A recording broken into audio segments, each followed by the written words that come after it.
Et bonjour à tous et bienvenue pour un nouvel épisode de Squash FM. Salut Sofiane. Salut Dumble, salut tout le monde. Ça faisait longtemps qu'on s'était pas retrouvé pour un vrai Squash FM. La dernière fois c'était pour le G1 je crois, qui date de juillet. Au doute. Mais bon, Ouais, oui, ça fait bien 2 mois. C'était l'été. Euh, le soleil se couchait à 21h50. C'est plus François tellement le cas Bayrou était aujourd'hui. Premier ministre. C'est vrai. Waouh. T'es un ancien si t'as connu cette époque. On savait pas qui était Sébastien Lecornu. Et maintenant, on le sait un peu trop. Maintenant on le sait deux fois. Ouais.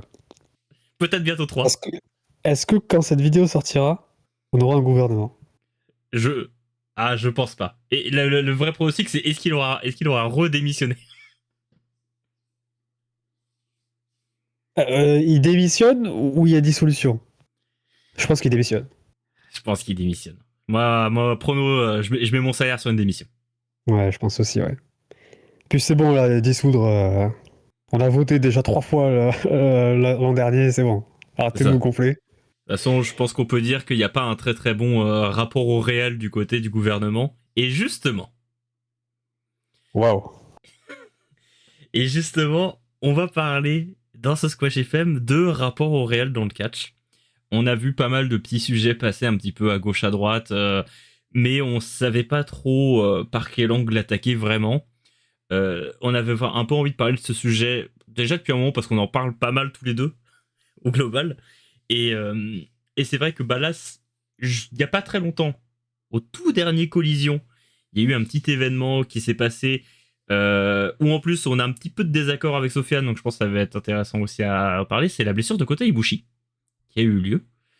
Euh, Où effectivement AEW a fait le choix de montrer la blessure de Kota Ibushi à l'écran, malgré le fait que Collision soit un show enregistré en avance, donc ils auraient pu, s'ils l'avaient voulu, complètement enlever le match ou enlever la séquence de la blessure, etc. Ça, ils auraient pu l'enlever. Au final, ils ont fait le choix de le garder au montage et de le diffuser au final tel quel. Peut-être qu'ils ont choisi d'autres angles de caméra qui montrent moins de choses quand même, mais ils ont décidé de le diffuser tel quel. Euh, il y a eu des réactions. Alors moi j'ai pas trop vu. Pour le coup, c'est Sofiane qui m'en a plus parlé, mais visiblement de personnes qui étaient plutôt contre le fait qu'on diffuse ces images-là. Euh, alors, je vais d'abord laisser Sofiane défendre son morceau parce que je pense qu'il a un avis plus intéressant que le mien là-dessus. Mais on va avoir un petit désaccord, je pense. mais euh, mais toi, t'es Oui, plutôt pour toi, t'es plutôt pour ce qu'a fait All Elite au final de garder la chose telle quelle. complètement. Complètement. Et je comprends même pas le fait que certaines personnes puissent se plaindre que la séquence elle a été diffusée telle qu'elle l'a été. Euh, dans le catch, on court constamment après le réel. Qu'est-ce qu'il y a de plus réel qu'une vraie blessure? Absolument rien. Donc, alors pourquoi vouloir cut ou cacher quelque chose qui s'est produit, qui fait partie du show? KEW en plus s'est servi pour pouvoir avancer les storylines en cours, parce que Mark Davis a fait son retour en attaquant Ibushi qui était au sol, et puis Kenny Omega a fait le save par la suite. Et on sent qu'ils ont un Là, peu je trouve. improvisé un truc qui était prévu Oui, voilà. au-dessus de ça. Oui, voilà, complètement. Et bon, ils ont diffusé la chose telle quelle, voilà, 2 jours après, parce que je crois que ça a été joué jeudi et ça a été diffusé samedi. Euh, le fait que certaines personnes se plaignent de ça, euh, je trouve ça carrément assez dangereux vis-à-vis de, du catch, de l'état du catch actuel, où on a un public.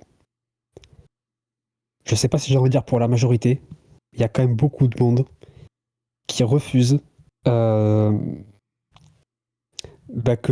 l'on dépasse le cadre, que ces mêmes personnes se sont dressées toutes seules dans leur tête. Ouais. Le catch, c'est pas du ballet, c'est pas du cinéma, c'est pas du ballet parce qu'il y a des blessures. Bon, je présente mes excuses voilà, aux personnes qui dansent. Il y a certainement des blessures au ballet également, mais je pense qu'il y en a plus dans le catch. C'est pas du cinéma, on peut pas cut tout et n'importe quoi et ensuite refaire la scène. Quand Ibushi tombe du coin et qu'il se pète le fémur, c'est malheureux, mais c'est comme ça. Et ça fait partie du show. Donc pour moi, il faut le diffuser. Il faut le diffuser, et même le ralenti, parce qu'il y a eu un ralenti de cette chute, bah, il faut le diffuser aussi. Dans le sport, quand il y a quelqu'un qui se blesse, on a des ralentis. Quand dans le basket, il y a quelqu'un qui retombe mal, qui se fait la cheville, on a 36 angles en slow motion, et la séquence, bon voilà, elle tourne, et malgré le fait que bah, le joueur se soit pété. On court après le réel dans le catch. Et il n'y a pas plus réel qu'une blessure, qu'une grave blessure, qui va servir, malheureusement. Parce que bon, moi je milite pour la diffusion de la blessure, mais je milite pas pour la blessure d'Ibushi. Le pauvre, il en a connu Ouais. des tonnes et des tonnes ces derniers temps, c'est assez terrible. Lui, depuis la finale du G1 Climax là, contre Okada, qui, qu'en fait, qui s'est fini sur un abandon médical. Sa carrière là, malheureusement, c'est assez dingue à quel point elle spirale. Mais le fait est voilà que c'est arrivé. Il faut que ça serve. Il faut se servir de choses réelles pour pouvoir avancer les histoires que tu racontes au jour le jour à la semaine. Donc la blessure d'Ibushi et surtout les réactions là que j'ai vues sur Twitter, ça a été peut-être l'étincelle dans mon esprit, mais de quelque chose qui mijotait déjà depuis quelque temps. Mais Donc, c'est vrai que moi, c'est donc quelque voilà, chose. si tu veux rebondir. Bah, c'est vrai que c'est quelque chose moi qui m'avait pas choqué avant que tu m'en parles. En fait, quand j'ai vu que il y allait avoir la blessure d'Ibushi à collision, en fait, je m'attendais à la voir en regardant le show. Donc, pour le coup, j'étais curieux de me dire, ah tiens, ça s'est passé comment du coup de la blessure de Ibushi. Donc, je m'attendais à la voir. Donc, du coup, j'étais attentif pour ça. Et c'est vrai que au final, c'est filmé, c'est montré. Moi, sur le coup, ça me dérange pas plus que ça parce que je suis quand même globalement du même avis que toi. Moi, le seul truc où on va dire que où moi j'ai peut-être ma limite, c'est dans le cas où par exemple si, mais je pense qu'on a la même, c'est le cas où t'as la blessure ultra graphique, tu vois, genre t'as l'os Oui, qui sort de la jambe, oui, oui. tu le montres pas quoi. Voilà, il y a une limite, tu vois, c'est pas comme quand t'as pas signé l'accord, par exemple t'as regardé un deathmatch, tu sais que tu vas regarder un truc, la stipulation est annoncée en avance, tu sais que tu vas peut-être voir du truc dégueulasse. Là, c'est pas le cas, c'est un match normal. Donc, t'as pas signé ce petit accord tacite du je sais ce que je regarde. Donc, là, c'est un peu ma limite là-dessus, c'est pas montrer un truc qui serait trop graphique. C'est bien que Euh, tu parles d'accord tacite, je me le garde sous le coude, finis ton argument, et ouais. puis après on en reparle. Et du coup, moi, à titre personnel, m'en fiche un peu. Ça m'aurait pas choqué si All Elite avait décidé, genre, de faire un peu, tu sais, le montage NT1 de l'époque, de faire l'écran noir sur la seconde de la chute. Ouais, le freeze. Ouais, le freeze et on repasse à la frame d'après. Mais moi, c'est un peu mon désaccord. C'est mon seul truc où je suis vraiment désaccord avec toi, c'est le côté le fait de ça me dérange pas qu'on dise qu'il est blessé, qu'on montre comment il s'est blessé. Je peux émettre mon truc sur le côté de dire de montrer le moment exact de la blessure en lui-même. Tu vois, le moment, je me tords la cheville. Mais ça me pose pas un gros problème non plus, quoi. Je veux dire, j'aurais pu le comprendre, la petite censure du moment pile, mais j'aime bien savoir comment ça s'est passé quand même. Le fait de dire, ah tiens, voilà. Surtout qu'en plus, pour le coup, le match était censé servir à quelque chose. Là, ça va servir à Josh Alexander, ça va servir à Don Callis Family, ça sert à Kenny Omega, ça met du grain à moudre quand même à tout le monde. Au final, Et sauf j'ose Kota espérer Ibushi, la blessure sert à tout le monde. Oui, j'ose espérer qu'ils vont s'en servir vraiment pour le coup. Ouais. Et que Josh Alexander et Don Callis disent voilà, on a envoyé Kota Ibushi à l'hôpital. J'espère sincèrement qu'ils vont le faire. Ouais. Il faut Et qu'il qu'ils n'y en aura jouent. pas des réactions. Tu sais, ah, C'est mais de non, mauvais il s'est goût. blessé pour de vrai. Ouais. Voilà, c'est ça, c'est de mauvais goût. Il faut Bah, arrêter. en même Il temps, faut quand arrêter. Christian dit ton père est mort, Ouais, voilà. on est quasiment dans la même veine. Hein. Je veux dire, on pourrait considérer que c'est dégueulasse quand il dit à Nick Wayne ton père est mort, mais bon, bah. Je veux dire, ça sert à l'histoire, etc. Et on est pareil dans ce rapport au réel là en permanence. Il utilise un fait qui existe. Et bon, en plus, je pense qu'il y a un côté accord de tout le monde. Tu vois, je pense que si Christian parle du père de Nick Wayne, c'est que Nick Wayne est OK pour qu'il en parle. Ah bah, j'espère bien, oui. Bah, de toute façon, si c'était pas le cas, Christian, quelqu'un l'aurait attrapé dans les vestiaires et puis il aurait cassé la gueule, quoi. Oui, C'est pas arrivé. voilà. Je pense qu'on l'aurait su. Maintenant, oui, voilà, là où ça diffère, c'est que bon, le père de Nick Wayne, bon, il a jamais apparu, il est jamais apparu à Dynamite. Le père de Wardlow non plus, le père de je sais plus qui d'autre s'est fait vanner pour ça. Là, Ibushi, on savait qu'il s'était blessé Ouais. avant même de voir la diffusion. Et on savait que c'était une grosse blessure, qu'il avait été évacué, voilà. Ouais, donc à ce côté ils auraient pu s'ils avaient voulu, pour Et le coup, alors, l'évacuer.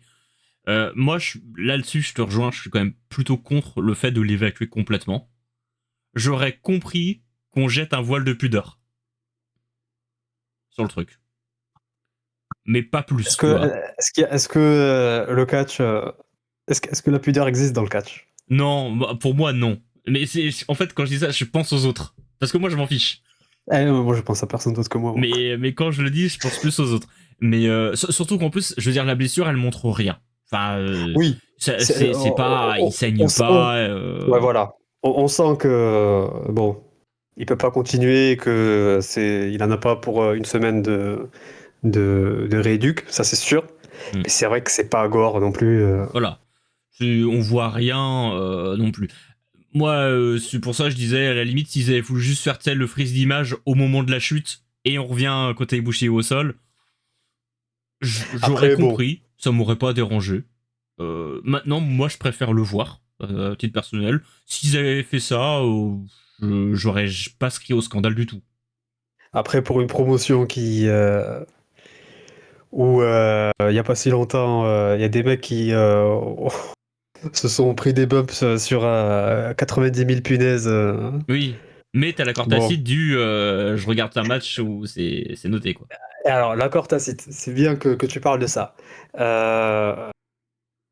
Certes, il y a un accord qui est fait tacitement entre la promotion et entre les gens qui la regardent. Là où je trouve qu'il y a un vrai problème aujourd'hui, c'est que souvent, euh, le public a un accord tacite avec lui-même Oui, ça, c'est très et vrai. se fixe des limites un peu arbitrairement sur sur ce qu'il accepte et sur ce qu'il n'accepte pas. Et malheureusement, ce qu'il n'accepte pas, ça va rarement contribuer positivement au produit qu'il est en train de regarder. Et par exemple, les chants We Want Tables. Alors Oui. là, pour le coup, Ouais. c'est un accord tacite. Oui, c'est un accord entre le public et le public lui-même euh, qui fait état d'un truc qu'il accepte. Les chants We Want Tables, les promotions je pense pas que les promotions poussent pour ça, mais elles sont un peu contraintes à donner, à donner voilà, au bébé sa sucette, parce que sinon il va pleurer. Et là, l'accord tacite, enfin, tacite ou plus tellement tacite, il est fait dans l'autre sens. C'est le public qui impose à la promotion. Et ça, vu l'état du public aujourd'hui, le public américain surtout, euh, c'est très inquiétant. C'est très, très, très, très, très inquiétant. Et c'est pour ça qu'aujourd'hui, on arrive dans un catch où on donne des titres mondiaux à des gens qui ont des catchphrases, mais ont des onomatopées, plutôt, comme catchphrase. Euh, Il y a des gens qui sont signés sur la base d'eux-mêmes. Tant mieux pour eux. Vraiment, tant mieux pour eux. Bon, voilà, il y a les Tables. Il y a les chants comme Meat, Meat, Meat. Euh, Il y a toute une panoplie, en fait, de choses qu'aujourd'hui le public impose. Ouais, pose comme balise aux shows qui regardent. Voilà, à la promotion aux catcheurs qui, le plus souvent, s'y plient. Et ça, sincèrement, c'est une catastrophe, quoi. C'est une catastrophe parce que c'est aux catcheurs et c'est à la promotion de donner le là. Euh, de Moi, c'est donner, pareil, je suis semi-d'accord de avec ça. prendre, de teaser, ou même de ne jamais donner, d'interdire, pour pouvoir ensuite voilà, donner. Il y a une formule qui est très bien. Hein. Euh, bon, ça fait penser à ce que dit l'inspecteur Gordon dans The Dark Knight à la fin. Euh, bon, le bon catcheur, c'est celui dont le public a besoin. Ouais, pas celui qui le mérite. Pas celui qu'il mérite et pas celui qu'il veut. Et aujourd'hui, le public, il veut beaucoup de choses. Et on lui donne. Et on lui donne tout. Mais le public, souvent, il sait pas ce dont il a besoin. Et pour en revenir à Kota Ibushi, à sa blessure, enfin, quand je vois des gens dire, s'offusquer, pourquoi vous avez diffusé ça? Mais je veux dire, au bout d'un moment, tu vois la blessure, tu connais, ou même sans connaître l'historique d'Ibushi, tu vois la blessure, t'as qu'une envie, c'est déjà de. Enfin, en principe, hein, si tu regardes le catch comme moi, c'est que Omega attrape celui qui l'a blessé, et puis d'être derrière Ibushi dans sa rééducation jusqu'à son retour, même si c'est pas là, dans un an ou dans un an et demi. J'ose espérer. Enfin, normalement, c'est comme ça que ça doit fonctionner. Ne pas montrer sa blessure, c'est mettre des œillères sur un événement qui a eu lieu, alors qui n'était pas dans les carcans de l'histoire qui était censé être raconté, mais encore une fois, c'est pas parce que ce n'était pas censé arriver qu'il faut l'effacer. Ça aussi, c'est quelque chose qui m'insupporte. Dès qu'on sort un petit peu c'est ce que je disais, du cadre que le public pensait avoir compris de ce qu'on veut lui raconter, là c'est panique à bord. Hein. Ouais. C'est une catastrophe. Hein. Dans ce cas-là, il faut pas regarder le catch. On a déjà avait un peu parlé aussi dans des précédences que j'ai fait, mais il y a aussi une question d'éducation de ton public dans ce moment-là. Parce que le public a aussi été éduqué à voir ce qu'il voulait. Bah, on parle du chant We Want Tables, à chaque fois que le public il chante We Want Tables, en général il a le droit à sa table. Donc c'est vrai qu'effectivement on pourrait avoir ce côté on donne pas tout le temps. Ça va peut-être calmer un peu les gens aussi parfois de pas tout le temps avoir. Et on leur offrira de temps en temps quand on estime qu'il y a besoin. Là où je suis un chouille en désaccord, c'est que je pense que le public est aussi en droit parfois d'imposer ses trucs. Le problème qu'il y a, je trouve, c'est que le public il impose trop de petites choses. trop Oui. souvent. Alors que, bon, parfois, quand il y a le côté soutien populaire sur quelqu'un, on peut se rappeler, par exemple, à l'époque de Danielson, quand il était chez WWE. Ce qui force un peu la main de WWE, c'est les réactions du public qui sont complètement en faveur de Danielson, alors qu'eux étaient pas trop pour lui à ce moment-là. Et du coup, bon, bah, il le pousse vers la victoire à WrestleMania avec les événements d'histoire qu'on connaît, quoi. C'est peut-être un peu aussi ce qui s'est passé à un moment pour Kofi Kingston aussi, probablement. Euh, et, euh, et donc, il y a aussi ces moments-là où le public crée des bonnes choses en voulant imposer sa vision aussi à la compagnie. Mais, et c'est là qu'il est aussi intéressant d'y avoir semé, c'est que est-ce que c'est quelque chose qui aurait été possible sans créer la frustration avant coup pour en arriver à ce moment-là. Il faut que le public accepte d'être frustré avant ça. Ah, complètement. On peut penser aux Death Riders. Oui, entre autres, oui. Il y a pas très longtemps, Death Riders qui ont ruiné la vie des fans d'All Elite pendant pas mal de mois, qui ont ruiné beaucoup de main events. Et aujourd'hui, Moxley, qui, alors qu'on pensait que le mec était mort pour faire des bons matchs de catch, décide de nous sortir banger sur banger chaque semaine. Donc, Alors, pas moi, hein.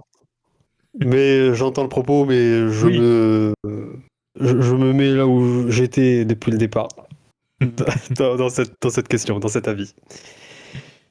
Mais voilà, tu vois ce que je veux dire quand je dis ça, c'est que il est au final, bon, il a toujours su catcher, il a toujours été très bon, mais alors, je vais dire, il s'est retenu. C'est pas vraiment ça, il a délivré son catch quand même, mais il l'a tourné d'une façon qui était frustrante pour les gens, pour qu'il y ait vraiment un sentiment de délivrance au moment où Adam Page y remporte le titre. Ah ouais, Et au complètement. final, on l'a ressenti. Tout le monde était heureux de voir Adam Page prendre le titre, déjà parce qu'Adam Page était le héros du peuple qu'on a choisi et qui a peut-être été imposé aussi, parce que peut-être que celui qui était choisi, c'était peut-être pas Adam Page au départ. Donc, c'était peut-être Darby qui avait été choisi initialement. C'est possible. Oui, oui, c'est possible, oui. Oui, oui, si Adam Page n'était pas aussi ouvert avec les gens. Donc, c'est possible que. Donc, voilà, Adam Page s'est peut-être fait imposer aussi par le public, mais parce qu'il y a eu une frustration qui s'est créée avant. Et donc, il y a aussi tout cet équilibre-là de gérer de la frustration des gens. Parce que, est-ce que si Adam Page avait perdu pour filer le titre à Darby, est-ce que tu gâchais pas toute ton histoire?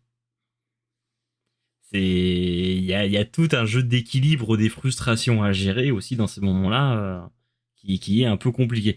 Mais c'est là où c'est intéressant d'avoir justement ce côté terre à terre bah, justement d'être proche, comme on disait, un peu du vrai, quoi, du réel. C'est que, en fait, ton rapport au réel en général, c'est aussi ton public.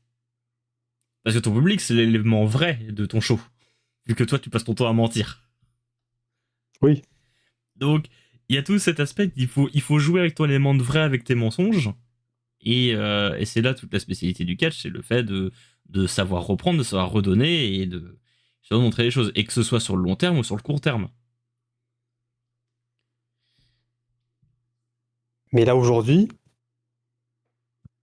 la tendance, elle est terrible, hein. Il n'y a pas si longtemps, il y a un catcheur qui était en fin de contrat chez WWE. Le public a tapé un scandale, a fait un caprice. Parce que pour moi, c'est le terme. Pour que cette personne-là soit re-signée. Je parle de R-Truth. Oui. Bon, R-Truth est re-signé. Changement de nom, Ron Killings. Changement de gimmick même a priori. Enfin voilà, hein, on laisse un peu derrière soi le côté comédie pour bah, peut-être écrire la dernière page de sa carrière euh, sur quelque chose qui, je pense, lui tenait peut-être à cœur. Parce que le fait de vouloir se renommer Ron Killings, j'imagine que ça vient de lui. Et puis, bah voilà, il est re-signé, donc bravo à lui pour avoir renégocié un contrat, ça, il n'y a pas de problème vis-à-vis de lui. Et puis, ça dure quoi, un mois, apparemment? J'ai pas regardé, hein. avant qu'il devienne Artrousse, et puis qu'il se met à refaire des segments comédie, et voilà, le public a. On a donné au public raison dans ses pleurnicheries. Et Artrousse, maintenant, il fait quoi? Ah bah, je Il crois fait qu'il est rien. de retour sur le ne pas apparaître, ne pas exister, et voilà, sur la durée de son nouveau contrat, quoi. Ouais. Alors, encore une fois, le contrat, il a signé, donc il sera payé, tant mieux pour lui. On aurait peut-être eu un run de Ron Killings dans les Indies pour une fin de carrière plus intéressante que ce qu'il fait là actuellement. Hmm. Mais Ou bon, juste, on aurait pu conclure. Je pense que le public aurait pu être convaincu par son départ et aurait pu ne rien réclamer si on l'avait mieux tourné initialement aussi. Si on avait terminé ça par John Cena qui décide de lui prendre sa carrière dans un match ou quoi que ce soit. oh, tu penses? Oh, je pense qu'il y avait une fin, tu vois, donc il y aurait peut-être une frustration, mais elle aurait été moins forte déjà. Après, quand tu vois Parce que tu finis l'histoire, quoi. les, les- quand tu vois les combats que le public WWE décide de mener, Oui, c'est pas faux.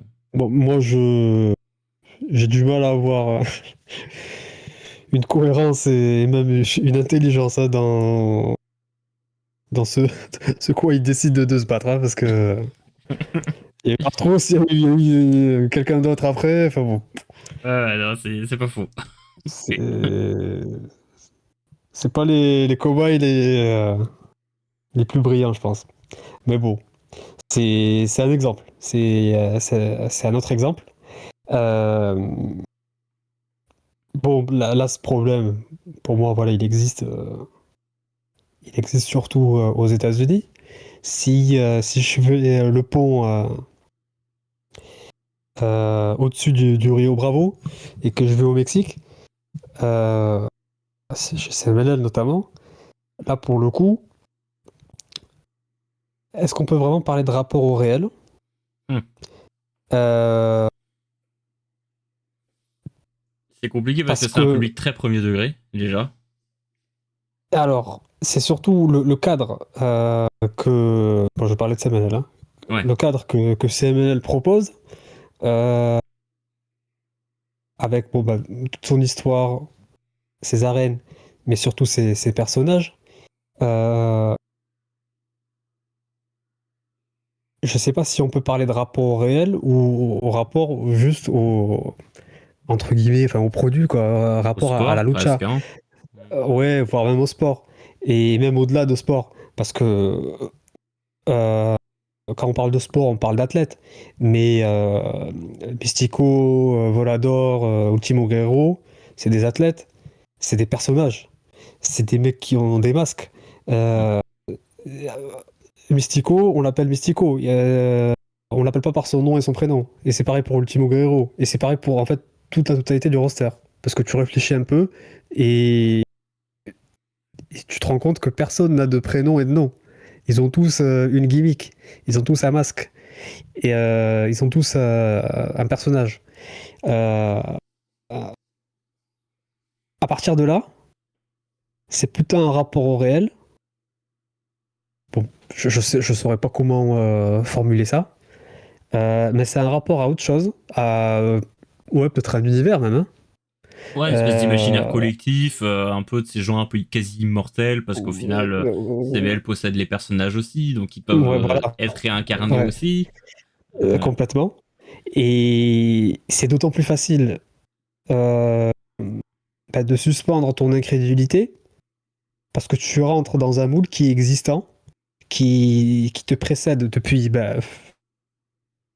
92 ans. CMLL fêtait son 92e anniversaire là, tout récemment.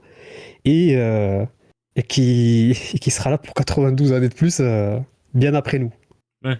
Et le 80, peut-être encore Et Mystico. bah, je pense, ouais. Je pense qu'il sera encore là à lever le doigt et puis à faire en À sorte que tout applaudir. le public hurle comme jamais. Voilà, bref. Mystico, quoi. Euh, c'est pas plus facile que le catch US parce que il a fallu déjà légitimer ce cadre-là. Il a fallu le rendre crédible. Il a fallu créer les légendes. Parce que Mystico, euh, on n'a pas donné un masque légendaire, une gimmick légendaire au mec qui incarne Mystico. C'est lui qui est devenu une légende après 20 ans de carrière. Euh, mais tout ça pour dire qu'il y a un rapport beaucoup plus simple au Mexique entre son public et le produit qu'il n'y a pas aux États-Unis. Parce qu'aux États-Unis, on est entre les deux en fait. Ouais. Et on est obligé de Ouais. parler de rapport au réel parce qu'on ne cherche pas à être dans le surnaturel. Le seul produit un peu comme ça aux États-Unis qui s'est voulu un peu surnaturel et même carrément, je sais pas, j'en dire fiction, mais type sitcom telenovela, c'était Lucha Underground. Oui. À part ça, WWE, AEW, TNA, ROH, MLW, tout ce que vous voulez, c'est des vrais shows avec des vrais athlètes. Et, et, et la frontière entre être un public de sport, être un public de catch, et être un public de catch moderne aujourd'hui, euh, qui a pas une immense attention span, je sais pas comment on dit en français. Ouais, je vois ce que tu veux dire, mais Les, ouais, je trouve pas de. qui ont un cerveau TikToké, quoi. Ouais. Euh, c'est beaucoup plus délicat. Et je trouve que, comparé au Mexique, ils sont à la traîne complet, quoi. Ils sont à la traîne complet. Pour moi, le catch américain aujourd'hui, il est à la traîne complet par rapport à ce que propose, voilà, enfin, une promotion comme CMLL aujourd'hui.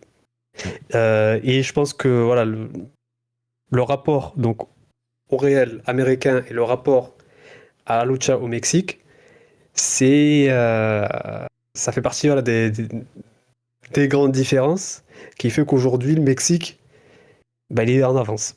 Il est Ouais. en avance sur le catch américain et la tendance au Mexique, elle est positive. Alors pour Ouais. moi, la tendance aux États-Unis, elle l'est pas. Pour moi, on Non, glisse vers non. quelque chose qui est inquiétant. Ouais, parce que c'est vrai qu'il y a il y a ce côté où en fait il y a vraiment une TVification du produit euh, aux États-Unis. Alors on pourrait dire c'est normal, c'est un produit télé. C'est vrai. Mais c'est vrai qu'il y a ce côté, on le présente vraiment comme une série qui s'arrête jamais. Euh, et il y a ce côté-là où on voit des acteurs qui prolongent les trucs très en dehors du produit dans lequel ils évoluent. Parce qu'on voit ces catcheurs-là souvent sur les réseaux sociaux, on les voit streamer pour la plupart dorénavant.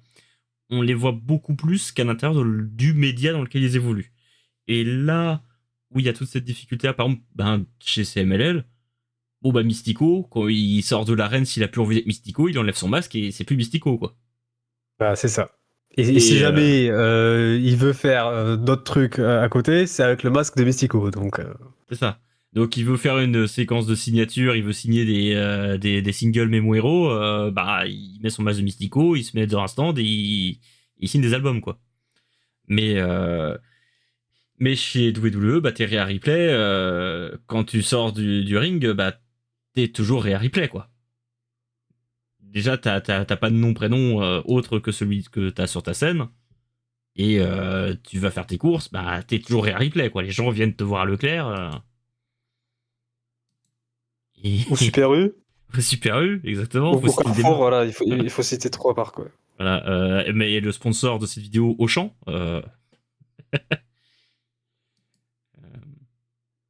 Mais, euh, mais non, c'est pour ça aussi qu'il y a un côté très compliqué parce que c'est vrai qu'il y a en fait, c'est à la fois de la télé-réalité et en même temps une série scénarisée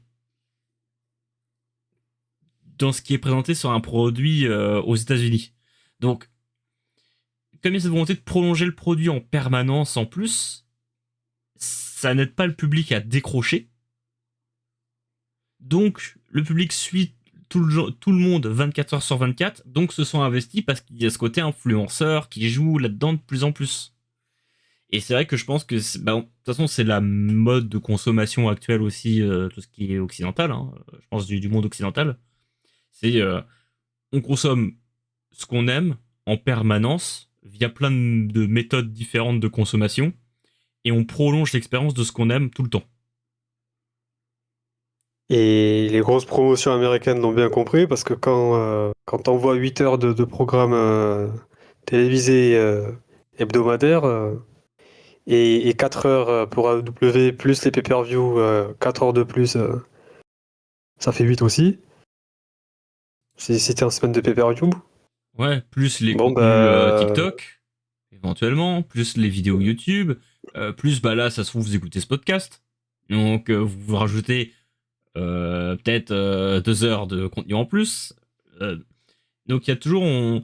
Mais ça a toujours été le cas. Même pour le... Là, on parle de séries, mais même pour les programmes sportifs. Hein, je veux dire, nous deux, on est des fans de foot. Quand notre équipe joue, on aime peut-être regarder l'avant-match, l'après-match des matchs qu'on va regarder, quoi. Parce que voilà, c'est toujours on aime bien prolonger l'expérience. Mais il y a un côté où il y a le stop.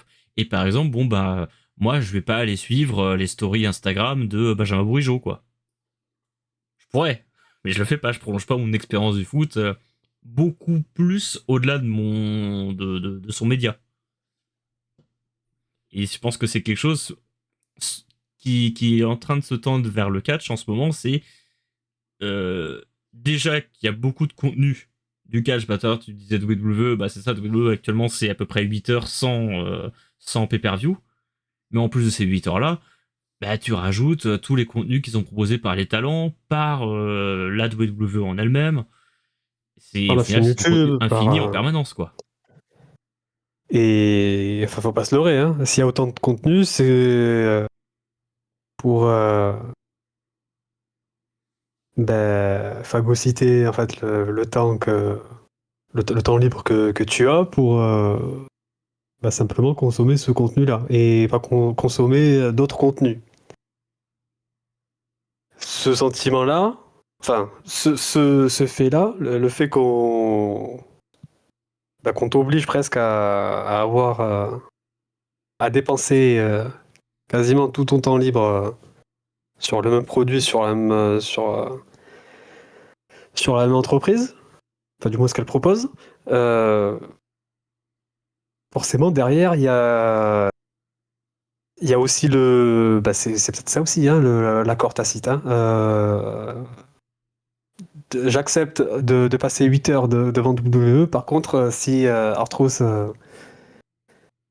est pas est pas prolongé, je gueule et de temps en temps, Vous me cédez les trucs. l'entreprise cède et puis moi je suis content parce que j'ai l'impression que ma voix compte et donc je vais continuer à regarder mes 8 heures et puis je vais rien regarder d'autre parce que je suis trop fatigué pour regarder d'autres choses Ouais, vu le temps que ça prend. que j'ai pas forcément envie. Ah, parce que 8 heures dans une semaine, c'est délirant. C'est délirant. Je dis 8 heures, mais je me trompe pas, c'est pas 7 heures. Il y a 3 heures de Raw, 3 heures de SmackDown, 2 heures de NXT. C'est les deux weekly sont à 3 heures maintenant? Raw, Il SmackDown? me semble. SmackDown, à un moment, c'était passé à 3 heures. Je sais pas si c'est toujours le cas, mais Ouais, on va dire 7. on va dire ça. Ça reste énorme quand même. Mais, et en plus de ça, tu comptes pas Main Event, tu comptes pas Evolve. On compte pas LFG. Non. Non. Mais qui est du contenu qui existe de WWE quand même, tu vois. Alors certes, qui commence par être regardé par moins de public quand même. Hein, je sais pas c'est quoi le taux de conversion pour ces programmes-là. Mais c'est du contenu produit par WWE. Sans compter AAA, qui est du contenu produit par WWE. Maintenant, oui. Et si tu regardes TNA, tu regardes un peu du WWE, même si ça leur appartient pas techniquement. Donc Après, bon, pour faire la bascule de l'autre côté, entre guillemets, 4 heures de weekly aussi côté AEW, c'est beaucoup. Hein. c'est beaucoup aussi. Faut pas Hein. croire. Hein. Ouais. Faut pas croire. Hein. Moi, ça m'arrive de me lasser, là, de me dire oh là là, j'ai pas fini, je suis pas à jour. Alors que le pay-per-view arrive là en fin de semaine. Faut pas croire, c'est beaucoup. Hein. Mm. C'est Et beaucoup. c'est du temps que tu Et prends encore pas à une fois, regarder d'autres choses parce que, en plus, Voilà. c'est ce format hebdomadaire en plusieurs épisodes qui a un problème, par exemple, qui n'existe pas au Japon parce que c'est les shows de tournée où c'est facile de zapper les shows, t'es pas obligé de tous les suivre, par exemple. Oui. Au Mexique, J'ai- t'es pas obligé de suivre tous les shows. Souvent, tu vas picorer ce que t'as envie parce que les histoires, elles durent, soit il y en a pas, soit elles durent super longtemps. Elles sur des années et des années. T'arrives au dernier moment, c'est pas grave, quoi. Complètement, complètement. Là, oui, le fait que comme ce que tu avais dit, hein, le produit télé américain, il se veut monter comme une série, Mm. qui fait que t'as forcément qu'il faut que tu regardes tout dans l'ordre. Il faut que tu sois à jour de tout. Euh, voilà, au Japon, voilà, les shows de tournée, j'ai envie de dire, si la promotion vient pas dans ta ville. Bon bah, est-ce que genre soit tu te déplaces, soit tu regardes pas quoi, tout simplement. Et le Mexique, voilà, comme t'as dit, c'est pas du tout tourné comme une série télé avec des intrigues, voilà, qui avancent de manière linéaire, weekly après weekly, c'est pas du tout le cas. Non. C'est pas du tout le cas. On a un truc pour faire plaisir aux gens qui sont venus voir le show sur place et on leur montre du monde. Et c'est vrai que, mais c'est aussi une manière dont on éduque aussi son public. Il y a pas très longtemps, j'enregistrais, en tout cas, on regardait un show pour une émission qu'on avait prévu d'enregistrer avec un copain des Sauveurs sur Tokyo Joshi Pro Wrestling. Je salue Rémi de chez les Sauveurs. Euh, Et à un moment, il me fait cette réflexion-là. Bon, je vais pas tout vous dire parce qu'on va en parler dans sa vidéo plus tard, mais à un moment, il a cette réflexion aussi où il me dit sur les tag teams de début de show TJPW, où il dit moi j'aime pas trop les matchs tag team. Il dit ça m'ennuie un peu, surtout quand c'est des matchs qui servent à rien. Et du coup, moi j'étais un pote, bah ouais, mais les gens ils ont payé en fait. Ils sont sur l'arène. Ils veulent les voir ces gens-là. Donc, et c'est un peu tout le côté qui est un peu drôle, c'est que t'as d'un côté, en fait, le côté du public qui va sur place. Moi, c'est pareil, TJPW, j'en parle de temps en temps. Ah De bon? temps à autre. Parfois, ça m'arrive. Et, mais comme je pourrais parler de Stardom ou autre, surtout les promotions japonaises à ce niveau-là, euh, où je suis pas tous les shows. Et de temps en temps, en fait, je vais aller regarder le show où il y a un match pour un titre, où il y a une catcheuse qui apparaît en guest, qui m'intéresse un peu, ou parce qu'il y a un match qui est un peu inhabituel ou quoi que ce soit. Donc, de temps en temps, je vais le voir. Et dans ces moments-là, bon, ben, quitte à regarder le show, j'aime bien voir tout le monde parce que du coup, je vais regarder. Je vais dire, ah tiens, il y a Machine qui est dans un tag match. Bon, bah, je vais peut-être regarder. Et c'est vrai que, bon, bah, dans ces moments-là, comme on picore un peu plus, les shows sont pas faits pour être vus, pour tous être vus, mais ils sont faits pour faire plaisir aux gens qui viennent sur place. Et si tu regardes le match derrière, toi, sur les plateformes de streaming, bah tant mieux. Mais le but est pas fait pour les gens qui vont regarder parce que c'est pas écrit pour ça. C'est pas des shows particulièrement écrits, c'est écrit pour une tournée et on montre tout le monde. Donc toutes les quatre choses sont présentes et on va pas se permettre dans ces compagnies-là de mettre quelqu'un sur le côté pendant 3 mois. Et parce que faut créer un événement de surprise dans 3 mois, ou parce que bah, t'as pas d'idée pour le coup. Si ça se trouve, les gens ont payé pour le voir. Et par exemple, ben, au Japon, il se serait passé ce qui s'est passé pour Airtruth au Japon. Bah, on pourrait me croire que Airtruth, il serait présent à tous les shows de toute la tournée. Oui. Parce qu'ils auraient pas pu se permettre de ne pas le montrer.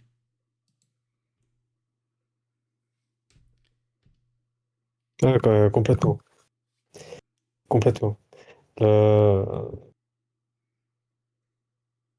c'est bien que tu parles aussi du Japon parce il y a des promotions aussi, j'ai envie de dire, qui souffrent un peu. Alors je sais pas si c'est des mêmes problèmes que, que ce que rencontre plutôt le catch américain. Mais si on met de côté mesdames et qu'on regarde plutôt les promotions les promotions d'hommes. Alors, là, je pense que c'est surtout une question de booking, de frilosité dans le booking, plus que de public qui a du mal, enfin, qui a du mal, un public Qui serait pas qui vrille un prêt, peu dans le ouais, mauvais sens. qui imposerait ces Parce que choses. j'ai quand même l'impression que le public au Japon, voilà, il est pas, Mais il y a peut-être le problème inverse. Le problème au le Japon, mot c'est que c'est le pas public demandeur. accepte peut-être trop de se laisser faire. Et alors, il y a eu un temps où le public ne se laissait pas faire, mais parce qu'il y avait 30 000 personnes dans la salle, Ouais. quoi. Quand, Antonio Inoki il perd contre Vader en 5 minutes, Antonio Inoki, voilà, la grande idole, catcheur numéro 1 du Japon, légende vivante, il se fait péter la gueule par Vader en 5 minutes, voilà, pour vraiment le mettre over, quoi. Et puis c'est Vader, hein. C'est crédible. Mm. Les gens prennent leur chaise et puis les balancent dans le ring, hein. Et Ouais. c'est vrai que ce genre de truc n'arriverait plus. Mais t'as divisé par je sais pas combien aussi le nombre d'attendances, le nombre de gens dans le public. Euh, Peut-être que les gens, voilà, qui se permettaient de manifester leur mécontentement comme ça, en fait, ils regardent plus, quoi. Et peut-être que maintenant, on est tellement dans un hobby de niche qu'il n'y a plus que les gens ben, qui ont été biberonnés au catch, qui Ouais. regardent, qui... Et en fait, ils ont tellement grandi avec euh, que ben, il y a plus tellement de mouvements possibles de la part d'un public qui serait demandeur d'autre chose. Et en fait, le public qui est là, qui reste encore, bah, il accepte juste ce qu'on lui propose et puis c'est tout. Je pense que c'est surtout ça, le sujet au Japon. C'est le fait que, bon, bah, il y a vraiment beaucoup moins de monde qu'à une certaine époque. Et que, et que tout simplement, les gens qui restent bah, se contentent, entre guillemets, de ce qu'ils ont. Ouais. C'est ce qu'on leur propose. Et en même temps, est-ce que c'est pas aussi le cas aux États-Unis?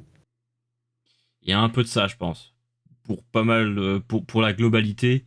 Et du coup, je pense que le fait d'avoir ces petits moments où le public impose un peu ses trucs à gauche à droite, ça leur suffit. Oui, puis c'est une manière de les garder, quoi. Ouais. Tu leur promets une espèce Mais, d'interaction de temps à autre. mais pour quel dégât ça fait derrière, quoi. Hmm. Maintenant, pour faire un bon match, bah, tu sors une grille ou tu sors une checklist. Et puis, avec ton adversaire, voilà, vous vous asseyez, hein, et puis vous cochez ce que vous allez faire. On va faire des échanges de coups d'avant-bras. On va faire. Qu'est-ce qu'on va faire d'autre? On va sortir des tables. C'est-à-dire les punaises si on est Euh, chez All Elite, par exemple. Qu'est-ce qu'on va faire d'autre? On va faire des double down. Voilà, on va s'échanger les mêmes prises. Et puis, à un moment donné, on va chuter tous les deux. Et puis, les gens, ils vont faire une standing ovation. Et puis, c'est là qu'ils vont chanter This is awesome.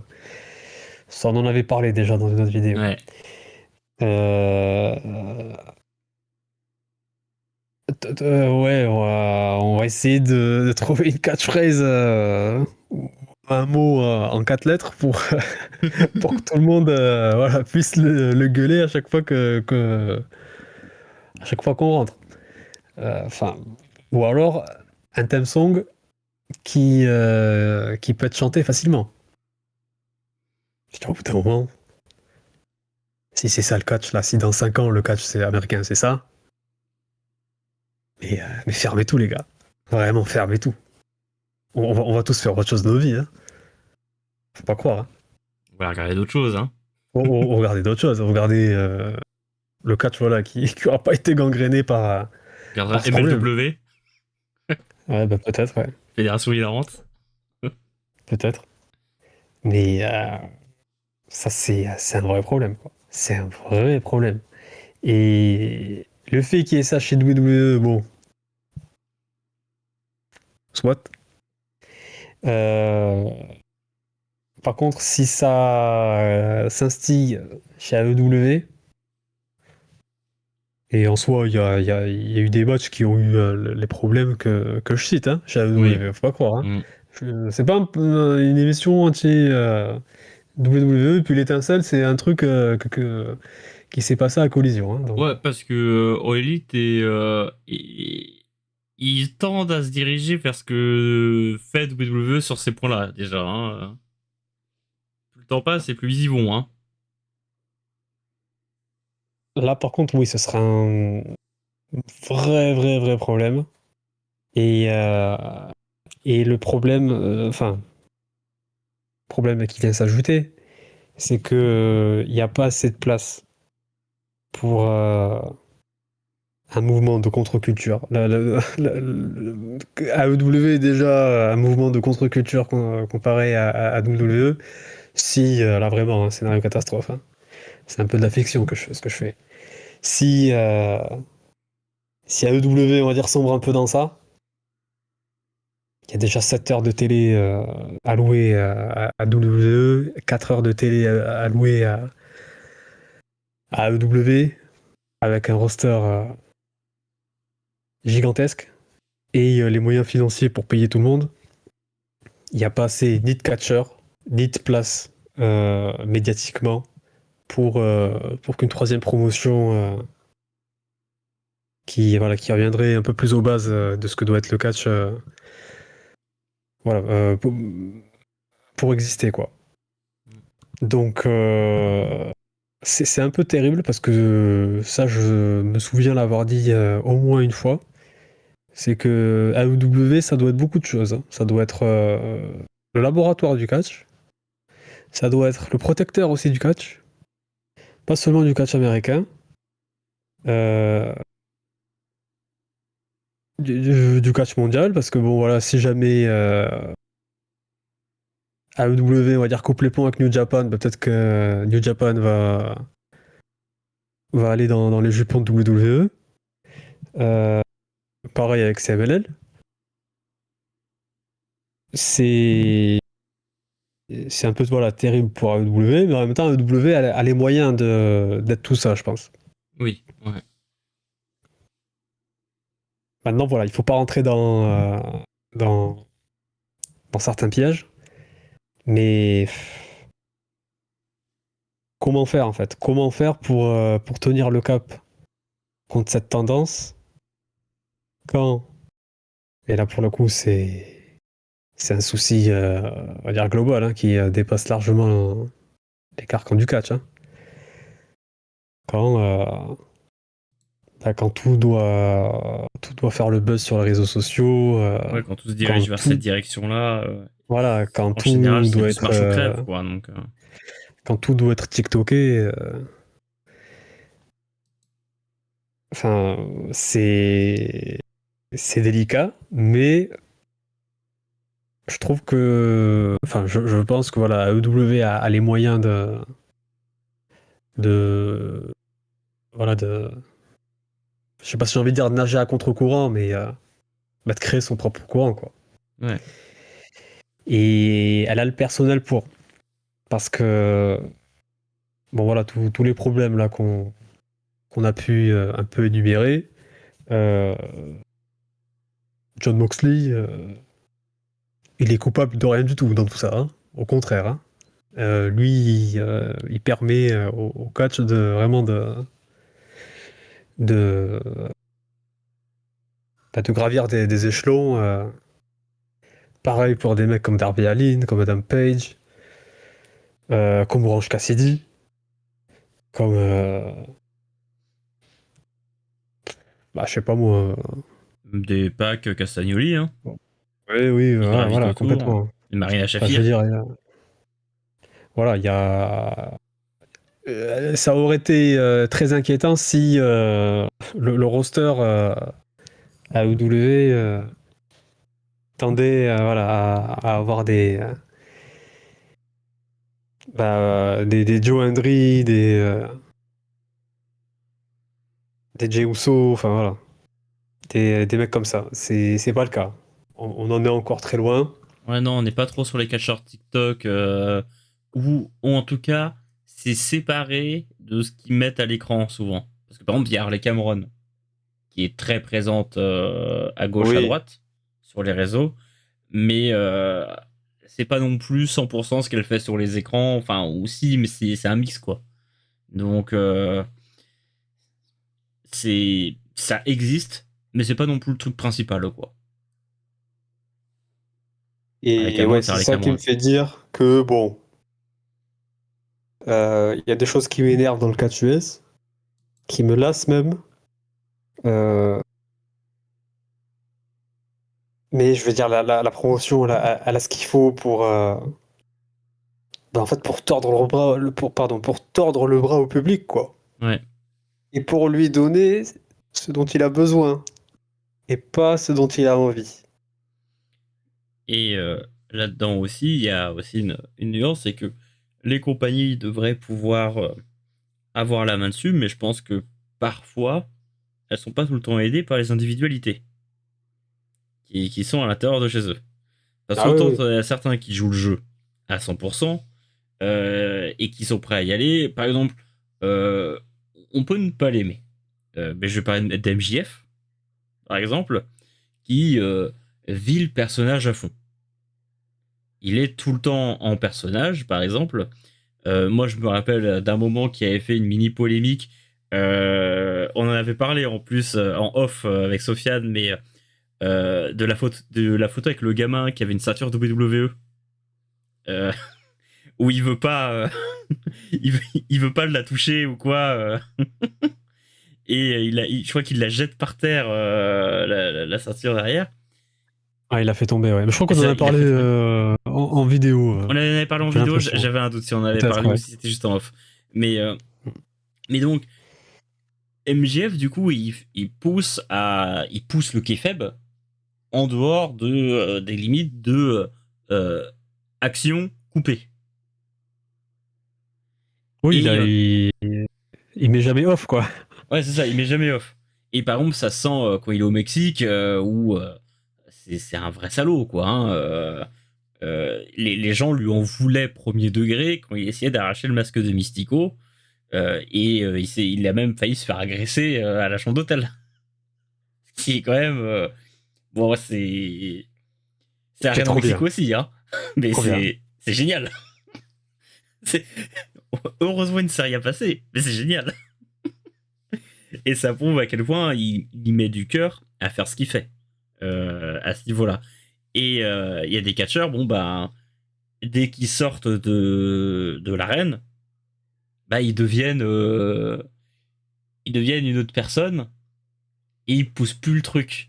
Alors, bon, comme on disait pour CMLL, c'est moins dérangeant parce que, bah, ils enlèvent le masque, c'est plus les mêmes personnes.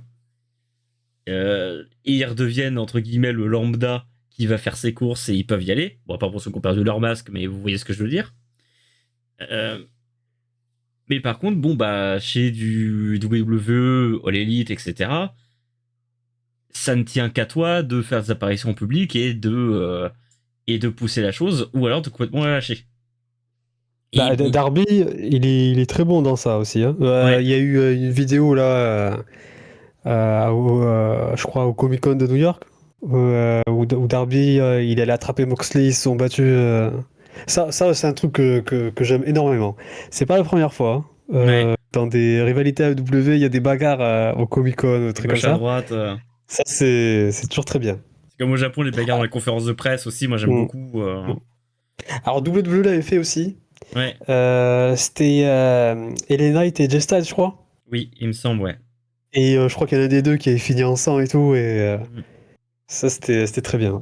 Ça, c'est très bien conseil. Mais par exemple, bah, je vais reprendre un exemple. Bon, actuellement il est blessé, mais c'est un qui me vient à l'esprit très vite, c'est Adam Cole. Adam Cole, en plus, bon, à titre personnel, je l'aime bien. Mais par contre, Adam Cole, il sort de l'arène, c'est off. Il n'est plus Adam Cole. Sauf que derrière, s'il reste chez lui, etc., c'est pas grave. Mais il va streamer dans la foulée. Il va commencer à parler. Et du coup, il parle des trucs. Il va dire avec qui il est copain. Il va dire, entre guillemets, ce qui se passe un peu dans les vestiaires. Il va dire, ah ouais, lui, je l'aime bien. Ah non, mais c'est vrai qu'on avait prévu telle chose. Et bon, je connais, moi, comment on le cache. Et c'est pas trop pour l'aspect, je veux que les enfants gardent le mystère, etc. Moi, en soi, je m'en fiche que les enfants ils sachent que le Père Noël existe ou pas. Mais c'est un peu dommage parce que normalement, il faut toujours jouer avec cette ambiguïté-là tout du long. C'est le but. C'est un moment ce que faisait très bien CM Punk et Seth Rollins, par exemple, sur le retour de CM Punk, où on voit que Seth Rollins, il est foudrage, et la plupart des gens sont... et il y a le doute a perduré super longtemps de « Ah, mais il lui en veut vraiment ». Il veut vraiment l'étrangler, premier degré, ou quoi que ce soit. Et ça, c'est quelque chose que je peux reconnaître. Et pourtant, il y a pas les plus grands fans de Seth Rollins dans cette conversation. Mais je pense qu'on peut lui admettre ça. Qu'on pouvait vraiment croire que Seth Rollins, il détestait CM Punk. Non, pas moi. Désolé, mais moi pas. Mais il y en a beaucoup qui l'ont cru et... Bravo, ouais. Enfin, bravo, tant mieux. Je vais pas dire bravo. Tant mieux pour eux. Mais j'en fais pas partie non plus. Mais bien tenté. Bien tenté. Et parfois, il y a ces choses-là qui arrivent, et c'est pas que aux États-Unis, mais par exemple, que la personne est censée avoir un rôle, et que c'est très dur de le lire, parfois un peu à cause du public, et je pense aussi parfois parce qu'ils n'émettent pas non plus tant d'efforts. Je pense à 2 personnes en particulier au Japon. Je pense à Ozawa, de Shenhua, et je pense à Saya Kamitani du côté Stardom. Tous les deux, c'est censé être, sur le papier, c'est censé être des méchants. C'est les deux pratiquement les plus aimés du Japon aujourd'hui. Il y a comme un problème de cohérence quelque part. Et autant Ozawa, il essaye de faire des efforts pour être un salaud. Saya Kamitani, dès qu'elle sort de Stardom, elle va dans les émissions à gauche à droite de télé, elle est ultra adorable partout où elle va, et elle reste pas trop à l'intérieur de Saya Kamitani. Mais en même temps, elle emmène Stardom vers des endroits qui ont jamais été atteints par Stardom. Hein. Là, ils sont en train d'écrire l'histoire à vitesse grand V avec Stardom. L'autre coup, il y a eu le premier match diffusé à la télé pour Stardom, donc un truc ultra historique qui a été fait à son match contre Azumi, si je dis pas de bêtises. Ouais. Là, en ce moment, ce qui se passe autour de Stardom, et même ce qui se passe même au global sur le côté catch féminin du côté du Japon, c'est assez hors norme, hein, pour le coup. Et c'est en grande partie grâce à Saya Kamitani. Moi, le problème que j'ai, c'est que est-ce que ça part pas au détriment d'autre chose? Est-ce qu'elle est pas en train de détruire ce rôle de méchante qu'elle est censée incarner au passage? Parce qu'en plus, son règne, je vais peut-être dire des choses qui fâchent, hein. Son règne a des bons matchs. Pour ça. Mais c'est pas un bon règne. Vas-y, creuse. Je pense que, alors, en plus, je vais être très contradictoire là-dessus. Je pense que c'est la meilleure championne que Stardom peut avoir actuellement. Je trouve que tous ses matchs sont bons. Pour moi, elle fait pas un bon règne. Parce que, pour moi, aujourd'hui, c'est censé être la méchante numéro 1. Je trouve que ses défenses font pas trop de sens. Elle affronte des gens un peu piqués au hasard, etc. Il y a des petites histoires qui existent. Par exemple, avec Azumi, il y a de l'historique, etc. Mais en fait, je trouve ça très dur quand, par exemple, il y a un match entre Saya Kamitani et Azumi, de soutenir Azumi. Alors qu'on devrait être pour elle, logiquement. Même au moment où elle met Tam Nakano à la retraite, c'est pas 100% Tam Nakano. Pourtant, c'est Tam Nakano en face. Donc, j'adore Seiya Kamitani. Mais vraiment, en plus, premier degré. J'aime vraiment beaucoup Seiya Kamitani. Mais c'est. Il y a une contradiction là. Il y a une contradiction entre ce qu'elle fait, ce qu'elle est proposée et ce qu'elle est censée nous vendre. Moi, je suis censé avoir une méchante détestable. Mais j'ai qu'une envie, c'est de l'adorer. Et elle est géniale, donc moi je l'adore. Et Il s'est envoyé Stardom à des niveaux de record d'attendance et puis ouais, c'est ça. Donc, d'exposition de fou. Mais est-ce que ça fait pas un peu du mal à ce rôle-là de leaduse? Parce qu'en plus, c'est la leaduse de Hate, donc c'est pas comme si on pouvait dire il y a un doute sur le fait que c'est la Kamitani, est-ce qu'elle est gentille, est-ce qu'elle est méchante, etc. Non, non. Et c'est la leaduse de l'équivalent de House of Torture pour NJPW. Ou des Death Riders chez All Elite, si vous regardez aucun des deux. Donc, pour moi, il y a un point de quoi. De Seth Evil, on Rollins. le déteste. Ou les Seth Riders. Ouais, les Dick Riders. Ouais, c'est ça. Bon clan, ça. Bref.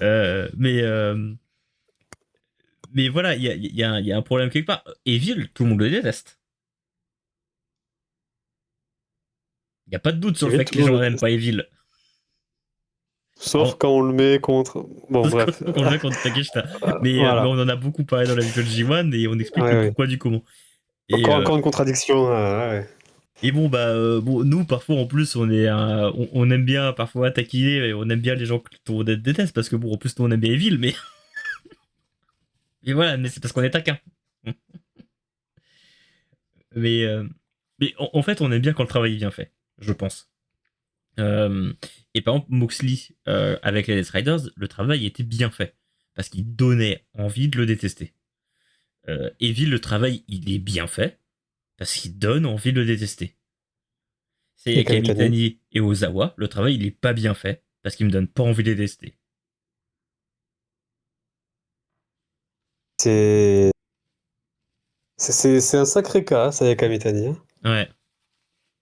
Et est-ce que je peux lui reprocher? Parce que, comme on dit, elle emmène Stardom vers des strates qui n'ont jamais existé. Là, pour le coup, tout ce que Stardom est en train de faire, c'est même pas pour de faux, pour voilà, ils atteignent des chiffres qu'ils n'ont jamais atteints dans leur histoire, hein, aujourd'hui, Stardom. Hein. Et encore une fois, une exposition avec le match là, qui est diffusé à la télé. Ça fait 30 ans, je crois, qu'un match de Joshi avait pas été diffusé à la télé. C'est dur de pas se contredire, ouais, en parlant de Saya Kamitani. Ouais, c'est ce qu'on avait dit en off, quoi. C'est la Ace. C'est ça, c'est la Ace. Et aujourd'hui, qui est-ce qu'on a envie de voir détrôner? C'est Kamitani? Personne. J'ai envie que personne lui prenne le titre aujourd'hui. Enfin, il y en a une que j'aurais bien aimé, mais parce qu'il y en a une qui est vraiment méchante. Et là, on va parler de rapport au réel. Chez Stardom, dans la même compagnie aujourd'hui. Elle va peut-être bientôt ne plus être à Stardom, mais il y a une vraie méchante que les gens au Japon, pour une bonne partie, détestent. C'est Sari. Alors, je pense que c'est le public Stardom qui aime pas Sari. Oui, ouais, le public de Stardom aime pas Sari. Pas forcément aux alentours, mais oui, Sari, elle est huée. Ouais. Se faire huer chez Stardom sans faire de la House of Torture Wrestling, faut le faire. Hein. Ouais. Juste seule parce qu'elle est forte et parce que en fait elle essaye, mais par-dessus tout, de donner cet esprit pas safe comme catcheuse. Et elle donne vraiment l'impression qu'elle va tuer la personne en face d'elle. Mais parce que c'est ça, c'est comme ça qu'elle fonctionne. Et en même temps, elle tue aussi la personne en face d'elle. Donc son rapport au réel, elle est très vraie. Et puis le public suit, quoi. Parce qu'après, elle aussi, elle a été très intelligente. Hein. Avant de faire un pas sur un ring de Stardom, elle a bien dit que que c'était n'importe quoi, que cette promotion c'était du n'importe quoi et que c'était une promotion de top modèle, quoi, et pas de Ouais. catcheuse. Hein. Ouais, Donc, elle sait vendre son truc pour être détestée aussi, hein. Elle et hésite pas ouais, à y aller. la plus grande star, c'est la Ace qui est heal. Bon, il y a une comparaison facile à faire avec Tetsuya Naito quand elle a explosé en popularité. Ouais, Mais je veux dire, je vais pas dire qu'il a turn face. Il l'est devenu. ouais, C'est sans doute ce qui attend Saya Kamitani. oui, je pense Et là, aussi. pour le coup, on aura un alignement face heal et puis une structure du roster derrière plus cohérente pour donner justement des défenses à Saya Kamitani qui, encore une fois, qui sont plus cohérentes Ouais, plutôt que voilà, qui permettent d'assumer le fait qu'on la soutienne et de ne c'est ça. pas aimer celle qu'elle affronte. Parce que c'est dur d'assumer aujourd'hui de pas aimer Azumi, quoi. Et donc là, ce sujet, ça vient d'où? Ça vient du booking, ça vient du talent lui-même, ça vient du public, Je pense que c'est un ça. tout. Ouais, je pense que c'est un tout. Je pense que Saya en elle-même, euh, et c'est compréhensible au vu du porte-étendard qu'elle est du catch féminin, mais ne cherche pas du tout à sortir de ça. Mais elle a un rôle ultra particulier, donc pour moi c'est très dur de lui rejeter la faute aussi. Et du coup, bah, Stardom joue à fond dessus. Je pense qu'ils ont pas envie de se calmer et le public se met dedans aussi. Donc c'est un tout. C'est un tout pour moi qu'on peut reprocher à personne. J'ai envie de le reprocher quand même, parce que ça me pose un peu un problème. Là, parce qu'on n'est pas le comptable de Stardom, C'est ça, moi c'est ça? je suis pas actionnaire de chez eux, j'ai envie de. Voilà. Mais j'adore suivre les matchs de Saya Kamitani et c'est vrai que je la soutiens quand elle fait des matchs aussi, tu vois. Et je fais partie du problème. Parce que bah, quand elle affronte des gens, je la soutiens. Je suis pour elle. Bon, je suis pas dans l'arène, hein, voilà. Hein. Oui, toute proportion gardée, hein, mais je fais partie du problème autant que les autres. À ce niveau-là. Et comme Ozawa, hein, Ozawa, je l'adore. Moi, je soutiens Ozawa quand il a des défenses. Malheureusement, il s'est blessé. J'étais très triste de voir Ozawa perdre le titre contre Kenta. Le fait que Ozawa soit si populaire, est-ce que ça veut dire qu'il n'y a pas un ace suffisamment fort chez Noah euh, pour truster cette place hein, dans le cœur des gens? Si. Je vais toujours faire la comparaison avec Mystico parce que Mystico c'est Oui. le ace De du CMLS sans monde, hein, je discussion. pense, et même de la planète. C'est vrai. Non, c'est vrai que c'est Tanahashi. Le reste de l'univers, c'est Tanahashi. Mais Mystico, enfin, je sais pas, tu lui ramènes n'importe quelle personne qui a un peu de buzz, les gens ils vont être pour Mystico. Hein. Bah ouais. Hein. Tu leur ramènes. Si on fait En Mystico fait, contre Kemalito. j'essaie de me trouver des noms, de faire un catalogue de noms, mais j'arrive même pas à en trouver un qui serait pas ridicule en face de Mystico, quoi. Si on met Kemalito. Mais Kemalito, mais ils le prennent, je pense qu'ils le font cuire dans le barbecue. Hein. Merde. Mais c'est un démon, donc la chaleur, je pense qu'il aime bien. C'est vrai. Non, non, c'est. Est-ce que le problème du Japon, c'est ça? C'est pas ça. C'est qu'il y a. Je sais pas si c'est une pénurie, mais au moins un manque de ace. Euh, Mais le ace, il faut le construire. Hein. Ouais. Certes, il faut avoir énormément de talent, une grosse connexion avec le public, et puis, mais surtout le booking qui va avec derrière, quoi. Chez New Japan, il y a ce problème. À moins qu'on donne tout à Hiroki Goto, et pourquoi pas jusqu'au moment où son corps le lâche. Je veux dire, il a quand même 44-45 ans, je crois. C'est de la génération Shibata.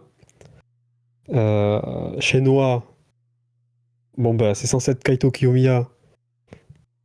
Bon bah quand Kaito Kiyomiya a croisé Ozawa, Les gens étaient pour Ozawa. Voilà. Même quand il a croisé Keno, ils étaient pour Ozawa. Il y a C'est que un peu Kenta emmerdant. qui a réussi à faire tourner le public contre lui. Kenta. C'est vrai qu'il y a Ouais. Kenta. Ouais. C'est vrai que Donc, Kenta. Et Kenta, ouais, on est dans le statut de légende en fait là. ouais, c'est ça, c'est que.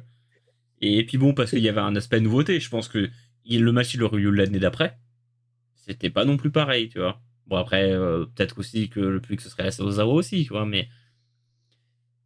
Parce que bon, le mine de rien, contre Keno, il sautait Ozawa aussi. C'est quand même peu commun. Oui. Et par exemple, c'est comme pour le Japon, il y a aussi eu un peu les mêmes problèmes. En plus, le Japon, même quand ils trouvent quelqu'un dans ces rôles-là, ils font des trucs bizarres. Mais All Japan encore. Je trouve que c'est peut-être la promotion qui a le moins ce problème-là, parce que Kento, c'est sans doute le meilleur ace là oui, au Japon aujourd'hui. Enfin juste entre guillemets, hein. C'est une question de profondeur de roster autour et quand quelqu'un est champion Triple Crown, bon ben en gros il a pas beaucoup de monde qui a affronté, c'est toujours un peu les mêmes quoi. et tu fais vite le tour sur le Japon. Voilà. Mais Kento, Miyahara, bon, s'il y a une promotion au Japon qui doit être contente de son ace, et puis surtout quand on voit ce que Noah, par exemple, au New Japan, voilà, les difficultés qu'il traverse sur ce point, je pense qu'au Japan, voilà, est contente d'avoir un mec comme Kento. Mais Ouais. donc du coup, le problème du Japon, ce serait un problème de personnel ou de booking, ou des deux, et, et en soi, ouais, et pas tellement, pas tellement du public. Ouais, il y a des problèmes de renouvellement chez le Japon, Mm. enfin chez le Japon, parce que mais même on peut voir ça chez toutes les compagnies du Japon. Hein. Pour le coup, on va chez toutes, il y a quasiment les mêmes problèmes partout. Hein. Même TJPW, ils ont remis le titre sur Miyu Watanabe il y a pas très longtemps, mais on sent que le public il est complètement lassé Miyu Watanabe. Mais en même temps, le roster de TJPW, il perd de profondeur chaque année, mais il n'y a pas beaucoup de nouveautés qui arrivent non plus. Et puis c'est toujours très très loin à la détente. Hein. Ouais, Chez Pro, avant que Miyu Watanabe soit championne, euh, l'ancienne génération là, des Shoko Nakajima, Miyu Yamashita, sont restés très très très très très longtemps au sommet de la promotion et il a fallu du temps avant que Miyu Watanabe soit couronné. Et, et voilà. Et alors, le truc, c'est qu'il y avait une Miyu Watanabe, justement, pour donner la suite, quoi. ouais, c'est ça. Parce que maintenant, il y a quelqu'un d'autre. Je suis pas sûr. Hein. Bah, c'est dur à dire, hein. Il y a peut-être Suzume et, Azumi Arisu Endo, quoi. ouais, Aris Wendo, quoi, mais ça s'arrête un peu là, et puis combien de temps ça va mettre, parce que pour l'instant, c'était Mizuki qui avait été plus ou moins choisi, mais au final, Mizuki, ça n'a pas accroché tant que ça. Et bon, bah, Tokujoshi, mais bon, après, c'est parce que c'est un format un peu particulier, mais il n'y a pas vraiment de méchante chez Tokujoshi non plus. Actuellement, la méchante, Non. c'est Miyu Watanabe. Ouais. Donc, c'est un peu particulier. Et Donc là, c'est un problème de personnel. ouais. Et par exemple, moi, je trouve qu'il y a une compagnie qui s'en sort bien là-dedans. On a parlé de le Japan tout à l'heure. Mais aujourd'hui, est-ce qu'il y a une cacheuse dont on parle plus que Senka Katsuki? Et quand on Dans les parle rookies, de rapport au réel, oui, alors elle, est-ce qu'on peut parler de Madame Senka Katsuki qui a compris que j'avais fait un post il n'y a pas très longtemps en plus sur Senka parce qu'il y avait le post, il y avait la vidéo de son match contre Aja Kong lors du WrestleMania Weekend qui était ressorti où Aja Kong tente de faire un tombé sur Senka Katsuki. Senka Katsuki ne veut pas prendre de tombée. Et elle se débat pour ne pas le prendre. Et du coup, ça a rappelé quand même un point. Et c'est vrai que du coup, moi, à cause d'elle, ça me rend très difficile de regarder les autres tomber. Parce que elle, tous les grâce tombés à sont elle. des combats. Et Oui, bah grâce, ouais.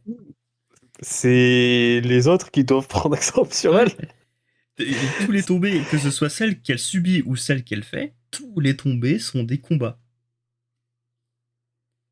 Il faut pas baisser son niveau d'exigence, Ouais. il faut l'augmenter. Et là, il y a une rookie, une rookie au Japon là, dans son body rouge là, euh, de, de, de catcheuse de niveau 1 là. Euh, Elle arrive à nous faire augmenter notre niveau d'exigence quoi. Ouais. C'est pour ça que c'est pas perdu. Parce Tout n'est qu'elle a pas perdu. compris un seul truc, et c'est juste que un tombé, c'est dur. Ça doit être dur. Tout doit être dur en fait. Ouais, tout doit être dur. Mm. Et c'est vrai que, par exemple, vous entendez souvent ça, je pense, c'est que la plupart du temps, quand il y a un catcheur en interview, dans les trucs un peu backstage, tout ça, et qu'on leur demande c'est quoi le meilleur conseil qu'on vous ait donné, et ils répondent quasiment tous la même chose, c'est ralenti. Ouais. Pourquoi c'est important de ralentir? Parce que quand on ralentit, on donne l'impression que c'est dur. On donne l'impression que les combats ils sont plus lents parce que t'es fatigué, parce que c'est pas facile de faire ce que t'as à faire. Quand tu veux faire une souplex sur le mec, si tu te soulèves d'un coup, en fait, je crois qu'en plus on a déjà donné cet exemple-là, mais si vous vous rappelez du latitude adjustment de Cena sur Big Show et Edge, bah c'est impressionnant parce que Cena il galère. Alors que je pense qu'il a la puissance pour le faire direct, sans attendre. Et en plus, ce serait peut-être même plus facile de le faire comme ça. Mais il décide de galérer pour le faire. Parce que, bah, juste, ça rend le tout impressionnant. Et c'est dur, en fait, de soulever un mec de 250 kilos. C'est censé être dur, quoi. Et en plus, avant ça, bah, t'échoues, quoi. Avant ça, une fois, le mec, il est trop lourd, donc tu t'effondres. T'arrives pas à le soulever, t'as mal au rein. T'as... Et au bout d'un moment, bah, tu finis par le réussir, et du coup, le public, il explose parce que tu l'as fait, quoi. Et le public, ben, quand Senka Akatsuki elle refuse de se prendre des tombées, bah, le public il explose. Parce que bah prend pas le tombé, quoi. Le tombé il est dur en fait. Elle veut pas subir le tombé, elle prend même pas un compte de 1 dans toute la séquence. Mais là, on parle d'éducation de public. C'est dur de faire mieux. Hein. Ouais, en plus dans un contexte honnêtement difficile, parce qu'elle est dans un endroit où on la connaît pas. À ce moment-là, c'est un show de GCW euh, avec des catcheuses de Marvelous dedans. Et du coup, le match de Marvelous, c'est Aja Kong contre Senka Akatsuki. En l'occurrence. Donc là, elle évolue aux États-Unis devant un public américain dans un match où elles ont quoi 5 ou 6 minutes, je crois. Ça dure 5 minutes. 5 minutes. Et en 5 minutes, elles ont montré tout ce qu'il y avait à montrer, toute l'histoire qu'il y avait à raconter dans ce match-là. Tout est raconté, quoi. Et à la fin, Jakong gagne parce que bah, elle est trop forte. Mais Senka Katsuki, elle a gagné le match aussi. Donc tout le monde a gagné ce match. Tout le monde ressort fort de ce match-là. Et le public ressort plus fort parce qu'ils ont découvert quelque chose qu'ils n'avaient probablement jamais vu avant. Et bah, comme dit Sofiane tout à l'heure, ça a peut-être permis d'augmenter un niveau d'exigence aussi. Et c'est vrai que bah, maintenant, quand je vois les tombées, que je vois que le mec il a pas verrouillé les épaules, bah, je pense à Senka Katsuki, je me dis bah, elle l'empêcherait là en fait de prendre le tombé là. Elle a pas le droit. Et on commence déjà à Et- voir une ou deux personnes qui s'inspirent un peu. Je pense à sa collègue qui a commencé à peu près dans la même période, Seri Yamaoka. Bah, on sent qu'elles se poussent l'une l'autre à faire mieux aussi. Hein. il y a des catcheurs, même des jeunes catcheurs, voilà, qui maintiennent le cap. Là, pour le coup, il y a le personnel de demain.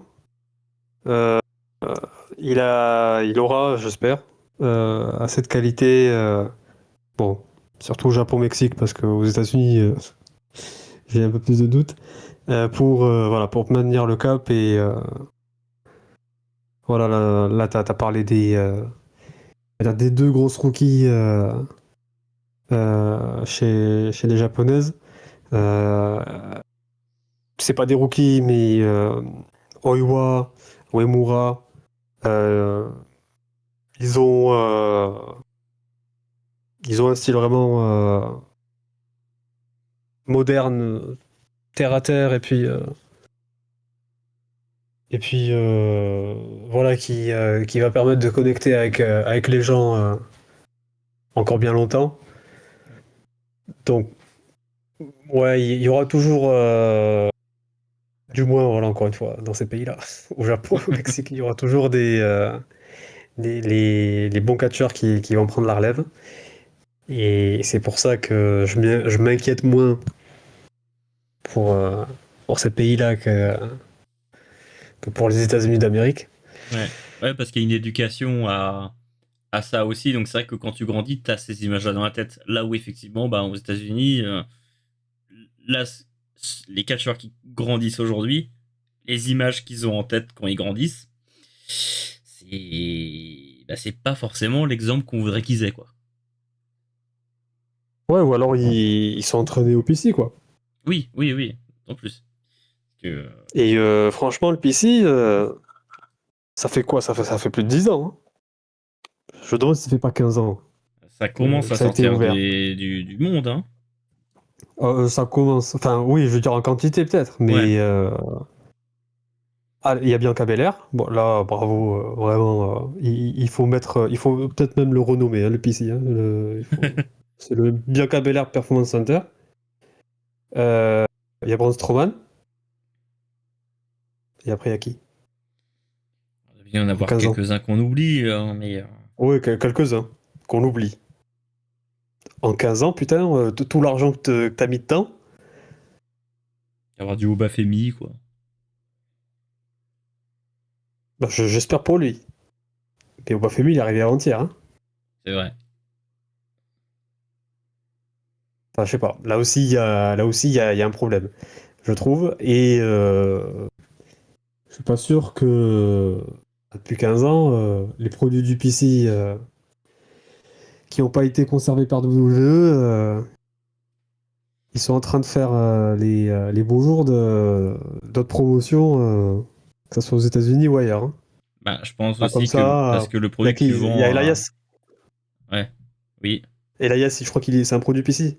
il a été à Florida Championship Wrestling, Ah, il a lui. été Florida avant, ouais, donc Ouais, même pas tellement, il quoi. me semble, parce qu'il me semble qu'il est de la génération de Moxley, tout ça, donc il me semble qu'il était en même temps que lui. Ok. Oui, c'est vrai qu'il est plus vieux C'était, que ce que je crois.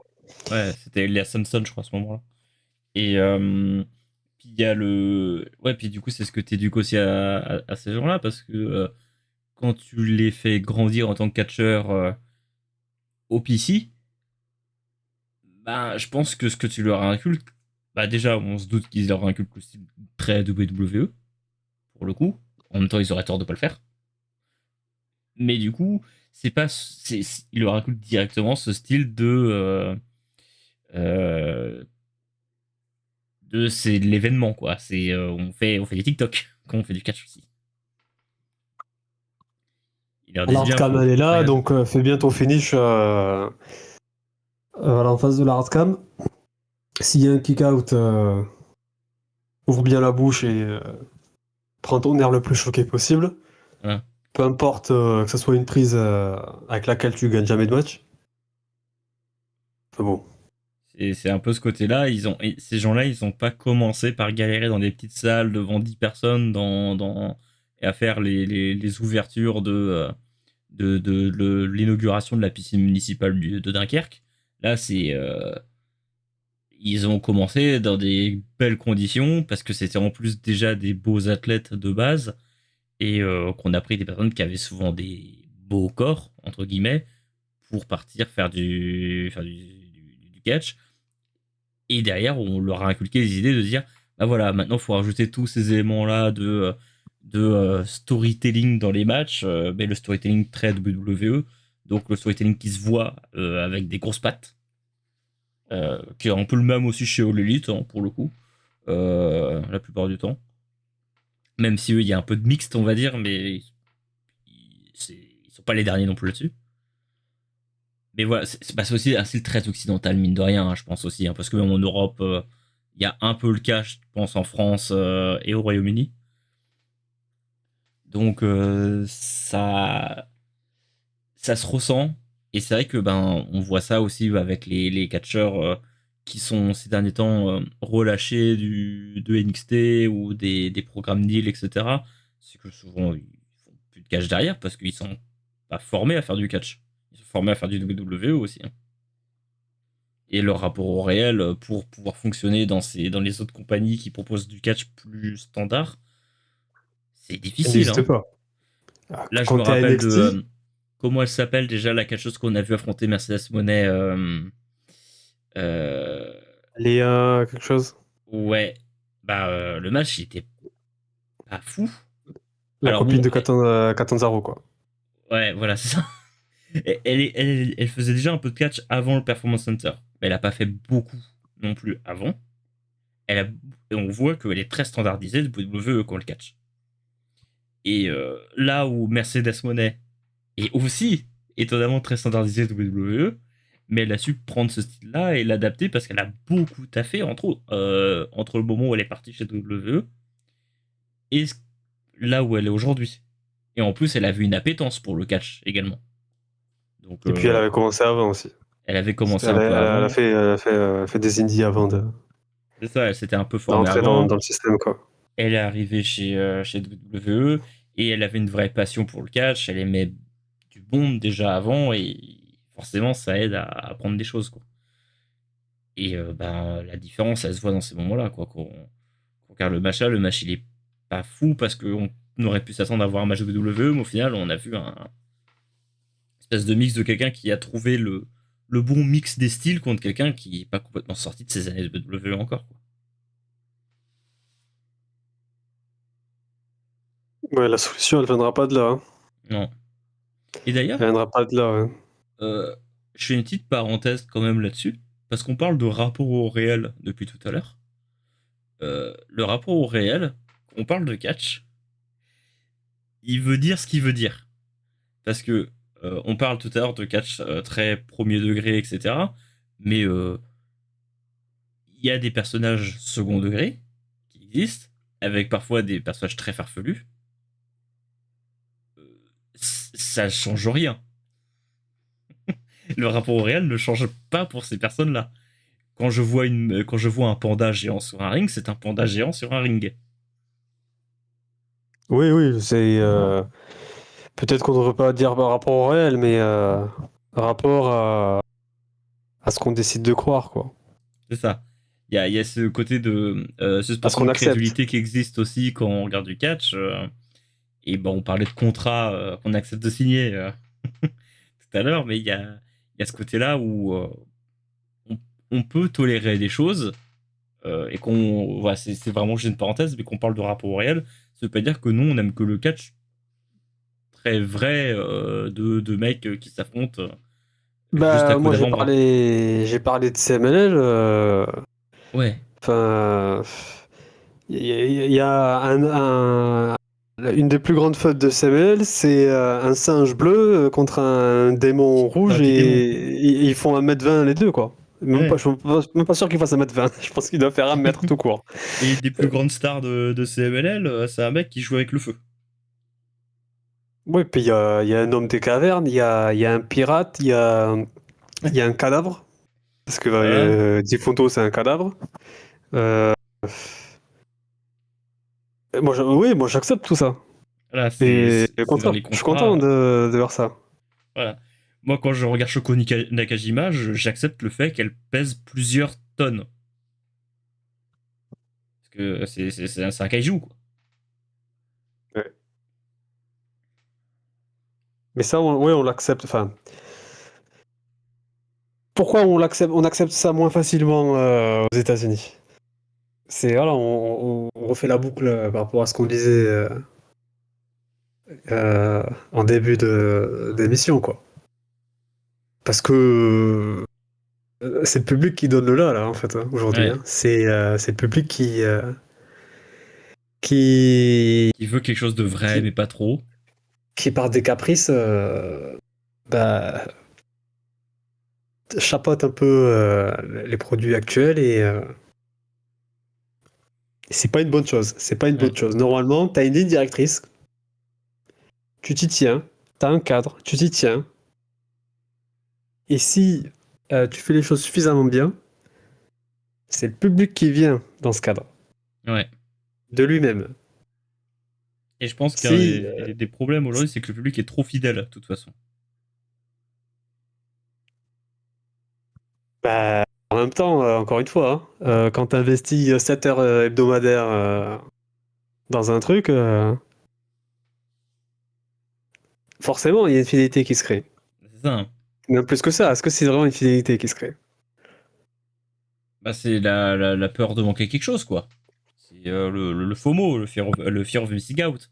Il y a tellement de contenu que t'as peur de rater le fait qu'il se passe quelque chose. Et donc, que à l'intérieur des cercles de communauté dans lesquels tu es, bah, si t'as pas vu le dernier truc, bah, bon, bah, t'es largué, quoi. Euh, Vous avez Ouais, et peut-être puis le cas avec des ton collègues au appartenance. taf qui ont Ouais. Netflix, qui parlent des séries que vous n'avez pas regardées, et il y a des moments où vous dites, ah, putain, tous mes collègues en parlent, vas-y, je vais les regarder la série, comme ça au moins je peux en parler avec eux, quoi.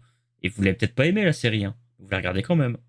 En ce moment, WWE, c'est un peu cette série Netflix qui est un peu nulle, mais bah, qu'on regarde pour avoir quelque chose à regarder dessus. Juste un peu. Juste un peu. Et, et ouais, c'est bien Après, que nous, tu on sait fasses pas, on le regarde parallèle. pas. Parce on sait que c'est nul, mais on regarde pas. Pas besoin de regarder. C'est bien que tu fasses le parallèle avec voilà, la série là, que les collègues regardent et pas toi. Ouais, en fait, il y a de ça aussi. Il y a le fait voilà, d'appartenir à ce groupe presque fermé voilà, de fans de telle promotion. Et, et le truc qui est dingue, c'est que maintenant c'est de plus en plus exacerbé. C'est que quand t'appartiens à ce groupe-là, il faut que t'antagonises le groupe d'à côté, et, le groupe d'en face même. Oui, Et, euh, et ça pareil, hein, ça pareil, c'est... Enfin, ça a toujours existé.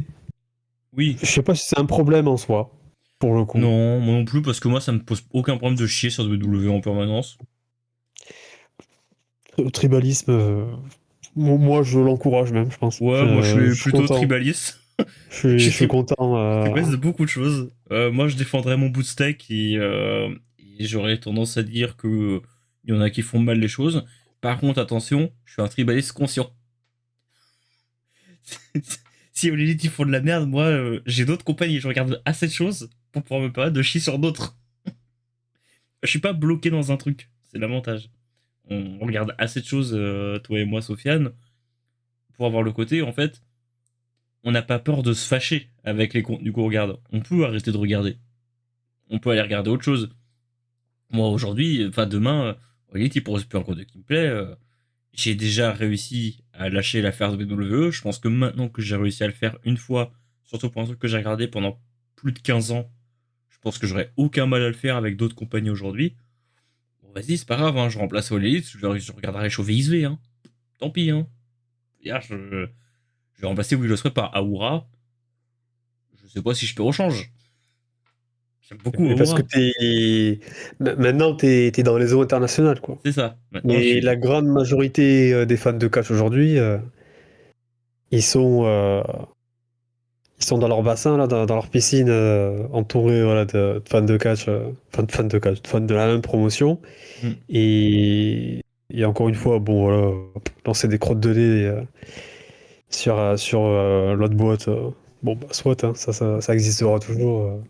C'est pas un problème en soi.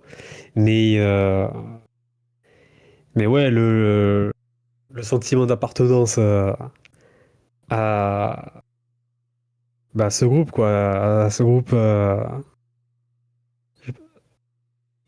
voilà, pour lequel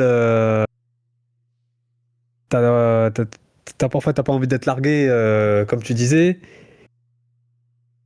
Ouais, ouais, ça aussi, c'est. Je sais pas à quel point c'est bénéfique là, pour le catch américain dans son ensemble. Parce que si tu te mets à regarder quelque chose plus pour les autres, plus pour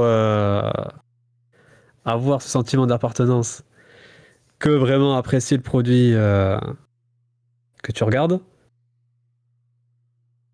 ça, c'est un souci dans la mesure où apprécier quelque chose, c'est aussi avoir un niveau d'exigence Ouais. pour ce quelque chose. Bah, puis, Et aujourd'hui, le niveau d'exigence aux États-Unis, super bas. Et puis, je pense que même parfois, pour rendre service à ce que tu regardes, faut parfois accepter de pas le regarder, hein. Parce que forcément, quand tu continues à suivre, quand tu continues à donner de la force à quelque chose alors que le contenu n'est pas bon, bah, ils ont pas de raison de le changer. Tu leur donnes pas un message qu'il faut changer. Euh, Tu peux faire revenir un mec cité plus de 40 fois dans des affaires de trafic sexuel. Et, genre là, j'allais en parler. bah, si tu continues de regarder, bah, tu peux faire un tweet, hein. Ah ouais, et si tu payes ta place, mais que tu viens avec une pancarte Bah, t'as fait ta, qui, t'as quand même qui dit que c'est pas bien. t'as une belle pancarte quand même. Enfin, waouh. Tu vas, belle pancarte. Bah, en tout cas, les gens feront des tweets pour dire que c'était bien que t'aies une pancarte. Et est-ce que c'est pas Et c'est cool, tu pourras est-ce que peut-être c'est passer pas sur un TikTok. est-ce que c'est pas l'intérêt d'une vie, ça, d'avoir de la reconnaissance sur Twitter Bah, quand même, hein. Bah, et sur regarde, TikTok? y a des mecs qui font ça sur le foot depuis la nuit des temps, pratiquement, hein. Donc, ça me paraît pas étonnant qu'aujourd'hui ça se transpose dans le catch, dans tout le reste. De toute façon, on sait qu'aujourd'hui, il y a quand même une recherche d'attention au global des gens. Mais en plus, quand on dit ça, ça peut être un peu hypocrite parce que bah, nous, c'est le cas aussi. On crée du contenu sur le catch. On aime bien parfois faire exprès de faire un truc un peu provocateur. Euh, parfois, je fais. Oh, ça. Bof, je trouve. Hein. Parfois, ça m'arrive de faire un tweet un petit peu, voilà, pour moi, histoire d'essayer de tatillonner les gens. Mais bon, en plus, bon, maintenant les gens me connaissent, donc ils savent que je fais exprès. Mais donc. Je pense que il y a ce côté-là où, de toute façon, vu que on donne pas le signal à ces compagnies-là que il se passe quelque chose de mauvais chez eux, en continuant de la regarder, vous pouvez le dire si vous voulez, mais bah, si quand ils viennent à Paris derrière que vous posez vos 1500 balles pour être au 17e rang derrière un mec de 2 m 10, bah, cool.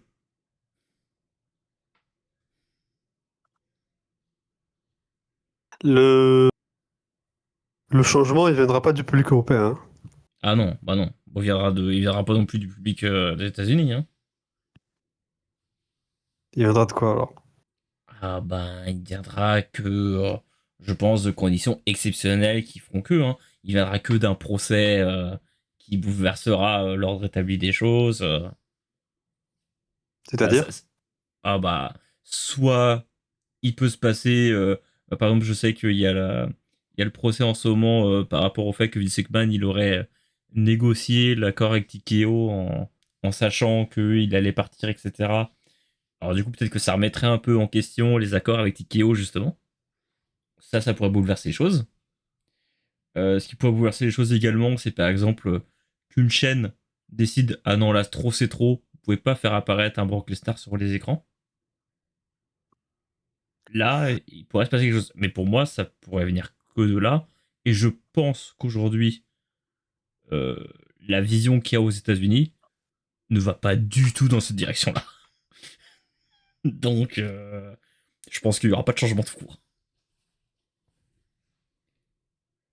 Donc, glisser petit à petit vers la TikTokisation et puis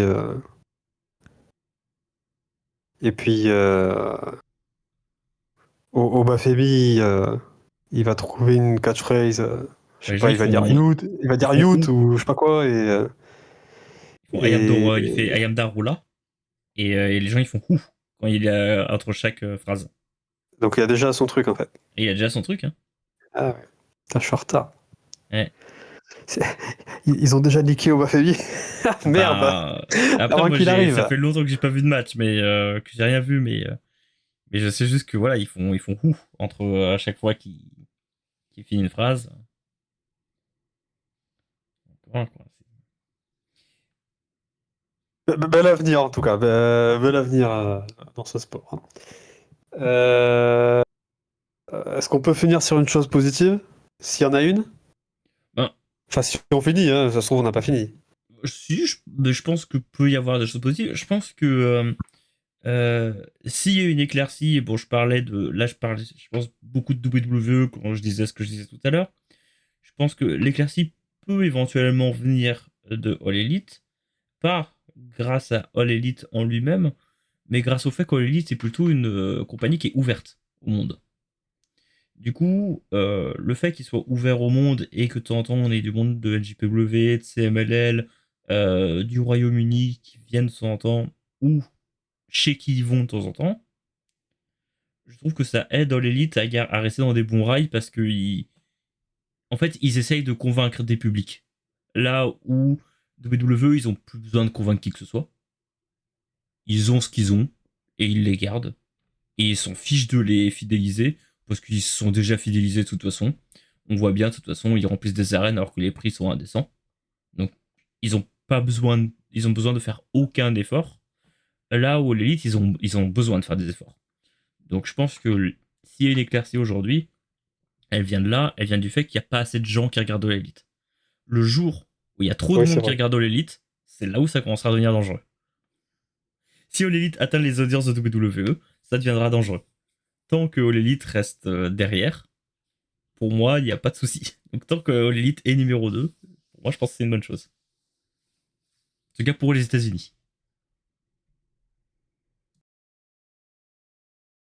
Ouais, non, non, j'entends. J'entends. Et je peux peut-être même me permettre un truc là-dessus. Autant je pense, par exemple, on a parlé un peu du Japon tout à l'heure. Je pense que le Japon va globalement dans la bonne direction, même s'ils ont jamais trop dévié de leur ligne. Je pense que le fait que les salles recommencent à se remplir peu à peu, surtout pour le catch féminin au Japon, je pense que ça aide beaucoup.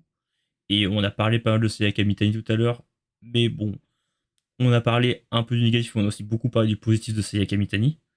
Et je pense que le catch au Japon va dans une Ah, excellente direction. Sayaka Mitani, s'il faut qu'on mette les choses clairement, c'est un succès Ouais, gigantesque. C'est une des meilleures catcheuses de l'année 2025, peut-être la meilleure catcheuse de l'année 2025. ouais, Hommes-femmes confondus, là pour le coup, ça, hein. s'il faut le dire, on le dit, hein. Il n'y a rien à Voilà, dire.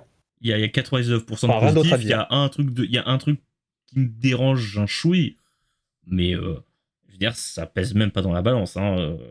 C'est juste moi, à titre personnel, parce que j'aime bien faire mon aigri un peu de temps en temps. Mais ça me fait du bien aussi de faire mon aigri de temps en temps. Et, et donc, je pense que le catch au Japon va vachement dans la bonne direction.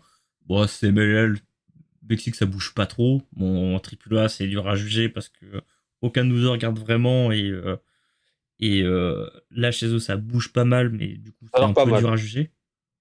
Maintenant, voilà, je regarde pas tellement, donc. Mais ça a l'air pas Et, mal. et là où moi, je trouve que ça pourrait facilement céder à la tentation de faire du produit très américain et que ça ne le fait pas, c'est en Europe.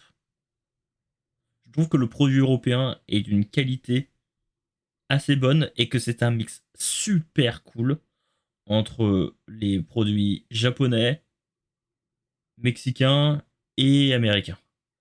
Déjà parce que en vrai, aujourd'hui, rien qu'en France, on trouve de tout.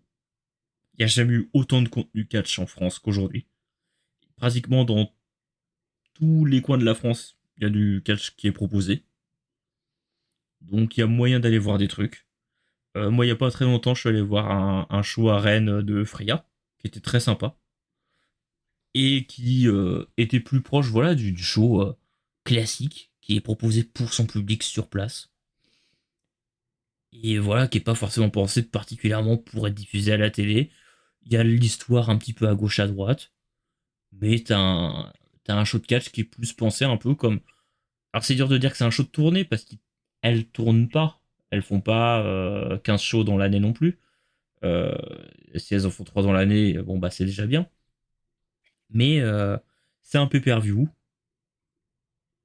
qui est bien posé et juste qui fait son truc. Donc on est un peu dans ce mélange des styles-là, et je trouve que s'il y a une éclaircie à avoir pour le public européen, et ben je pense qu'il vient de l'Europe parce que VXV ça propose un contenu super bien. C'est- Moi, honnêtement, je trouve vraiment beaucoup de plaisir à regarder du VXV ces derniers temps. Je regarde de plus en plus parce que à chaque fois que je tombe dessus, j'aime bien. Du coup, je continue de consommer parce que c'est cool. En plus, au coup, bah, il y avait Naito qui était là-bas, donc je me suis dit, tiens, petite curiosité, je suis allé voir. Au final, je me suis tapé 4 shows de suite. Parce que Naito, c'est devenu un catcheur européen. Hein. Ah ouais, ouais. Euh, C'est hilarant, ouais, sa carrière là. Ok. c'est assez drôle, hein. Los Euh, tranquilos de Japon on a à des très Manchester. bons, on a des très bons catcheurs en France, tout court. Et des très bonnes catcheuses aussi également. Donc, ça tourne bien. Au Royaume-Uni, il y a une scène qui existe, bon, qui existe depuis longtemps en plus, etc. Et même dans les petits pays, même si on connaît moins, mais il y a des trucs qui existent en Italie, en Espagne. Il y a des petits trucs à gauche à droite qui sont pas encore trop révélés, mais je pense que c'est des choses qui vont venir aussi. Et je pense que le catch européen, il a une carte à jouer là-dedans. Euh, et surtout que bah, il n'a pas encore été trop gangréné par ces trucs-là. On a vu par exemple qu'il y avait une compagnie qui est un peu intéressante dans ce rythme-là en France, c'est KO, qui a ce truc très rapport aux réseaux sociaux, très rapport aux influenceurs aussi. Et pour l'instant, en fait, qui reste dans le tout qui est faible, je trouve que pour l'instant, le mélange est bien fait. Il y a toujours l'attention au too much qui peut ben, voilà, toujours arriver aussi. Mais pour l'instant, en fait, c'est les plus proches aujourd'hui de ce qui existe d'un produit américain, je pense. Peut-être en Europe tout court. Mais ça reste très digeste et ça se consomme bien. Et je pense que ouais, il y a peut-être une lumière à prendre côté catch européen, je pense.